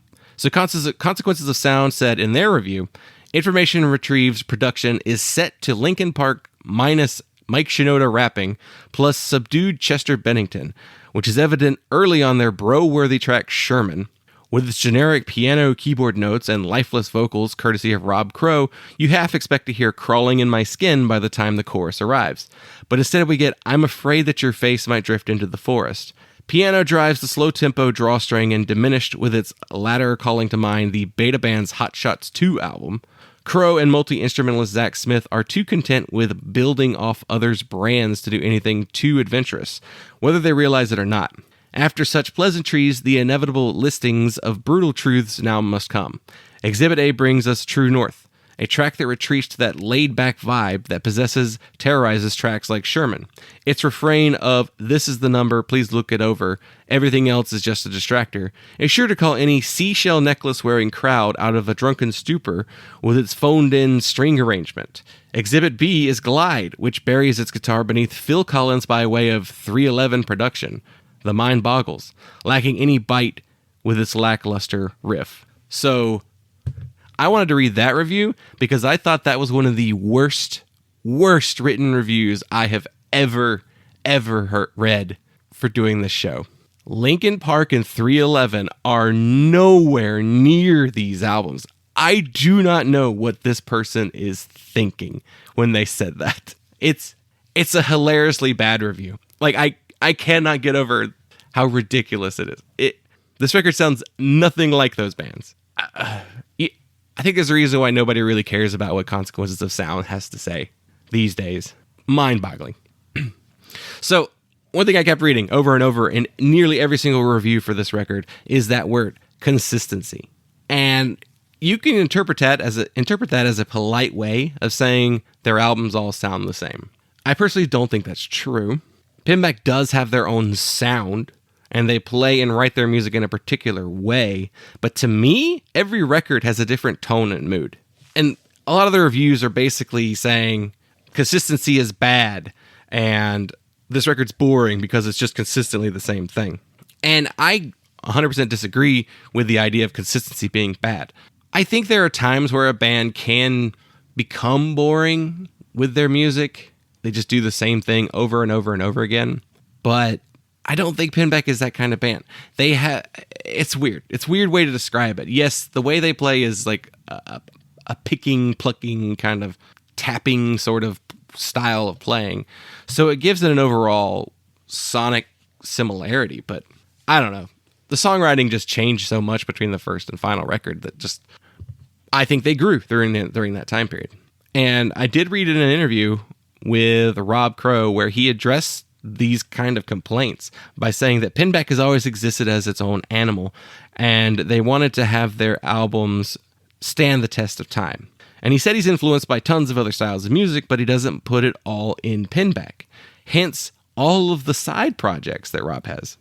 I mean, if this was the only band that Rob and Zach were in, then maybe I could see wanting them to try and do different things and branch out and, incorporate different elements into their records. But because they have so many other side projects that all do very different things, that I think the idea of keeping Pinback this one particular thing is perfectly acceptable.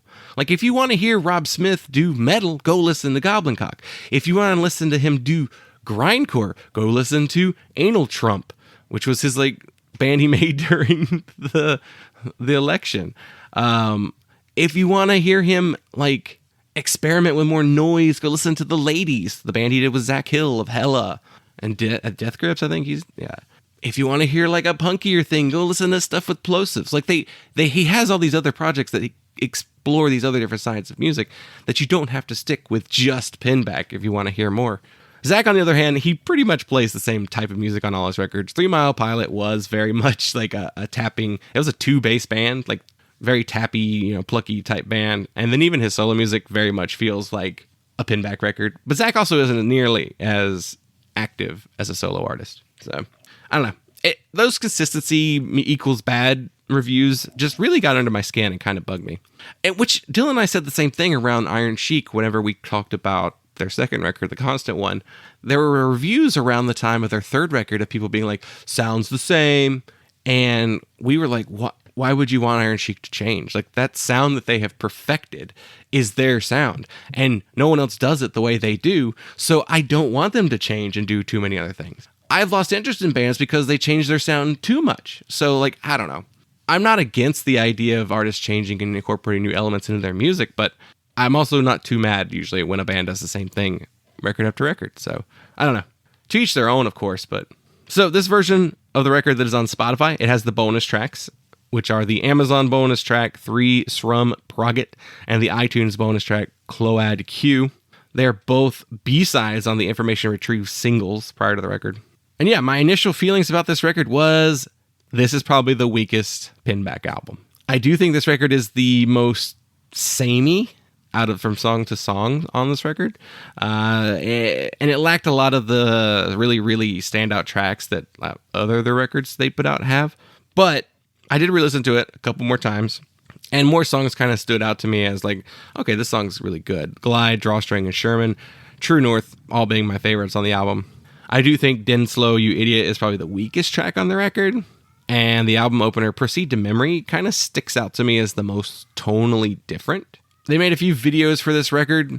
Proceed to Memory, which is a time-lapse video of the album cover being painted as a mural on the side of a building. We have Sherman, which is a really awesome 60s style sci-fi video that was inspired by a Soviet-era science fiction film that is really well done video. The Sediment video is another really fun sci-fi story, but it looks like a government official is trying to hunt down like a scientist or inventor. Good videos for this era. Probably the most high-quality videos. The band did appear on Late Night with Jimmy Fallon in 2013 and performed the song Proceed to Memory. And they brought along the late, great Rick Froberg to play on that song, on that set, Rick of Drive Like Jehu and Hot Snakes fame.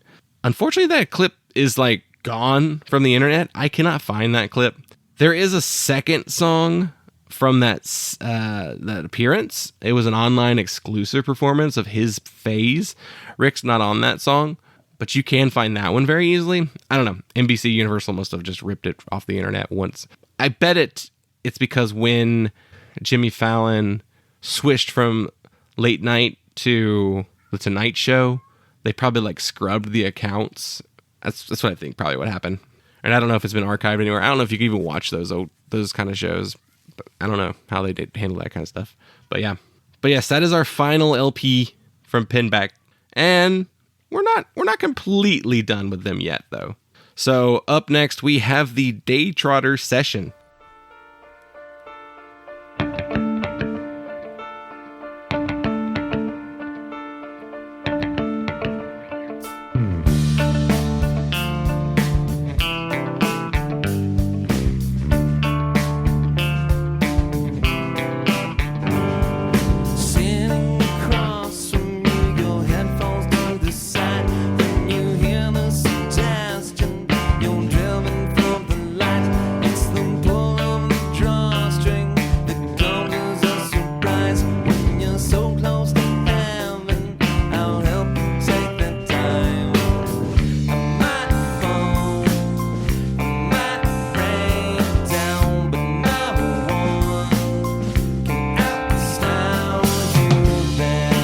Released December 4th, 2012. Do y'all remember Day Trotter? It was that site that used to bring artists on to record live sets in studio. It was really cool, and nearly every indie artist of the 2010s recorded at Day Trotter. It's very similar to like a Peel Sessions and now like an Audio Tree live session or a Tiny Desk, something along those lines.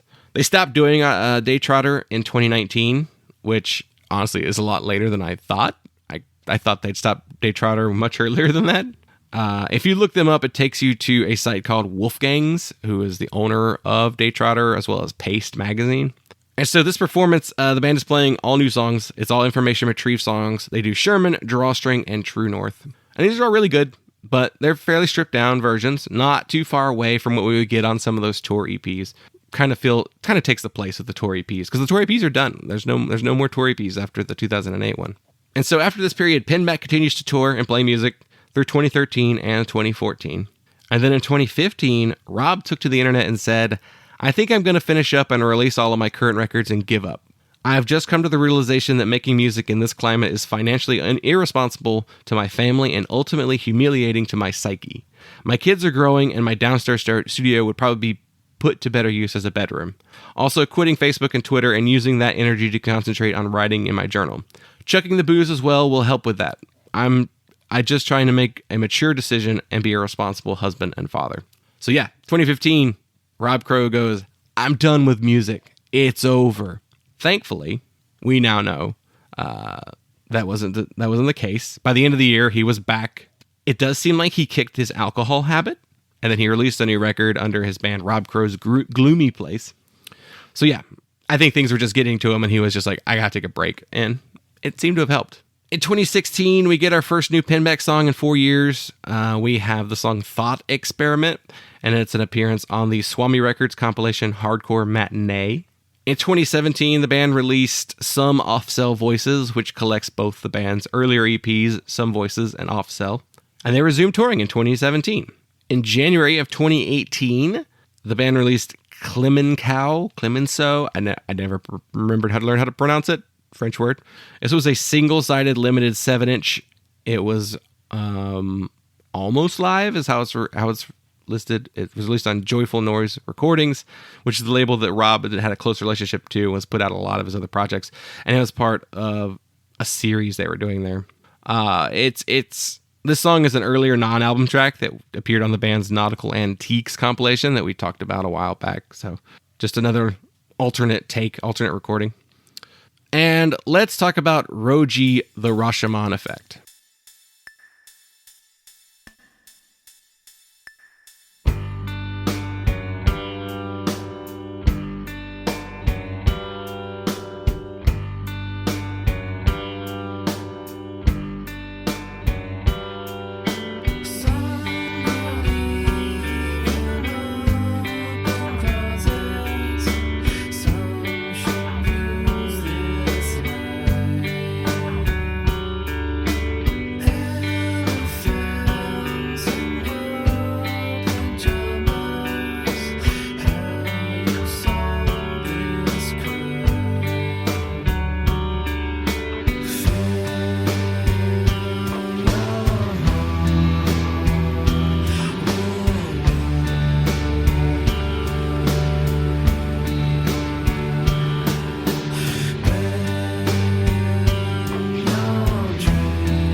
Released November 15th in 2018, it was part of a limited 7-inch as well.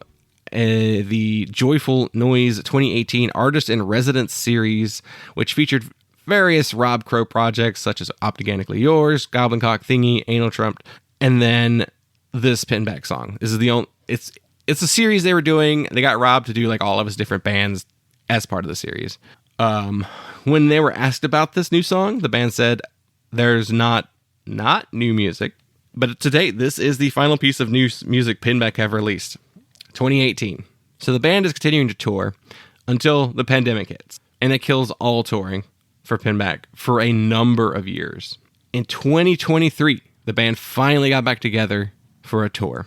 Unfortunately, Zach got sick in the middle of it and had to go home, but they continued the tour with a backup musician filling in for Zach.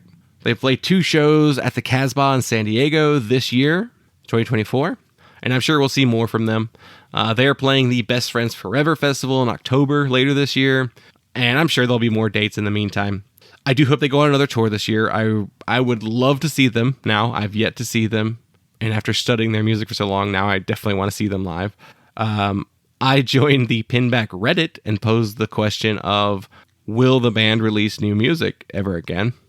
Most people seem to agree and eventually say that we'll get something. Rob has said in the past, though, that it's difficult for the two of them to get together with their personal lives. Rob has 5 kids now, and Zach still at least has 1. He may have more. I don't know for sure, but they're also still pretty young children. So it's a busy time of life as a parent to have like school-age children. So that definitely takes up a lot of their time. Though in the meantime, Rob and Zach still release new music. Rob under his thousands of side projects, Zach mostly under his Systems Officer name. He has dozens of songs on his Bandcamp for Systems Officer, and you can join his subscription series and get everything he puts out. So he's doing one of those like similar to a Patreon where for an artist where they just like you sign up for a monthly fee and then you just get everything they ever release. So, what did I gain from this experience of diving into the Pinback discography? Well, I'd say I'm a very big Pinback fan now. When I initially thought about doing them for the show, I just threw them on just to listen to it and then listen to the second record like immediately after that. And I was like, well, why not? I already started now. I asked Dylan at the time, do all of Pinback's songs sound like that? And yes, they do. And it's awesome. And according to Last.fm, I have scrabbled them 442 times, and that's probably not entirely accurate because it's not counting the YouTube play counts I had to listen to all the tour EPs that they had. But yeah, I'm a very big fan of this band now. And if I were to rank the full lengths, I would probably say Blue Screen Life might be my number one, then the Pinback self-titled, then Summer in Abaddon, and then Autumn of the Seraphs and Information Retrieved. But honestly, depending on the day, I might like reorder them. But also, like, I guess if somebody was like, which Pinback record should I listen to? I'd probably say listen to Summer in Abaddon first, because it's the biggest record and like generally thought of as the favorite amongst fans. But who knows? Like, fans they're pretty split. I think because of that preconceived consistency that we talked about earlier, all of the records are consistent. So I think fans tend to be a little more varied in what their favorite albums are. But yeah, I had a blast going through the Pinback discography. It took, like I said, longer than I intended to. I went from working overnights to working day shift, so that messed with things. Christmas was in the middle of there, so that slowed things down. And then I did the best of the year content for the Patreon, so that slowed things down some more. But I'm hoping for my next series to move a little bit quickly through the discography. And in fact, it's time to reveal who the subject is going to be. I've known this for a while. I've decided on this for a while ago. We're going to do Joan Jett and the Blackhearts. So we're going to dive into the Joan Jett discography. I'm not going to do the Runaway stuff. This is just the Joan Jett stuff. There are 2 records listed as solo records. I'm going to include them in this series with the Blackhearts stuff. They're essentially the same thing. And the Blackhearts had a lot of members over the years. So, but yeah, Joan Jett. We're just going to do the LPs because Joan Jett doesn't really have a ton of EPs, and a lot of the EPs that are out there are just like kind of like archival, like rarity type stuff or alternate takes and stuff. There's not a lot of it out there. So I'm just gonna do the LPs. There's plenty of LPs. I think I counted. There's like 13 maybe or more. I can't even remember now. But so we'll just do a couple LPs at a time for every episode. And yeah, I think it's gonna be fun digging through her discography. Very interesting artist. We'll see how if the quality of Joan Jett stands the test of time. But yes, like I said, thank you all so much for sticking with the series. I hope you enjoyed it. I hope maybe some of you got a little bit out of Pinback. But if not, I hope I at least made this interesting enough for you to follow along with. And we appreciate you so much. And yeah, we'll be back in the not too distant future to start talking about Joan Jett. Thanks so much.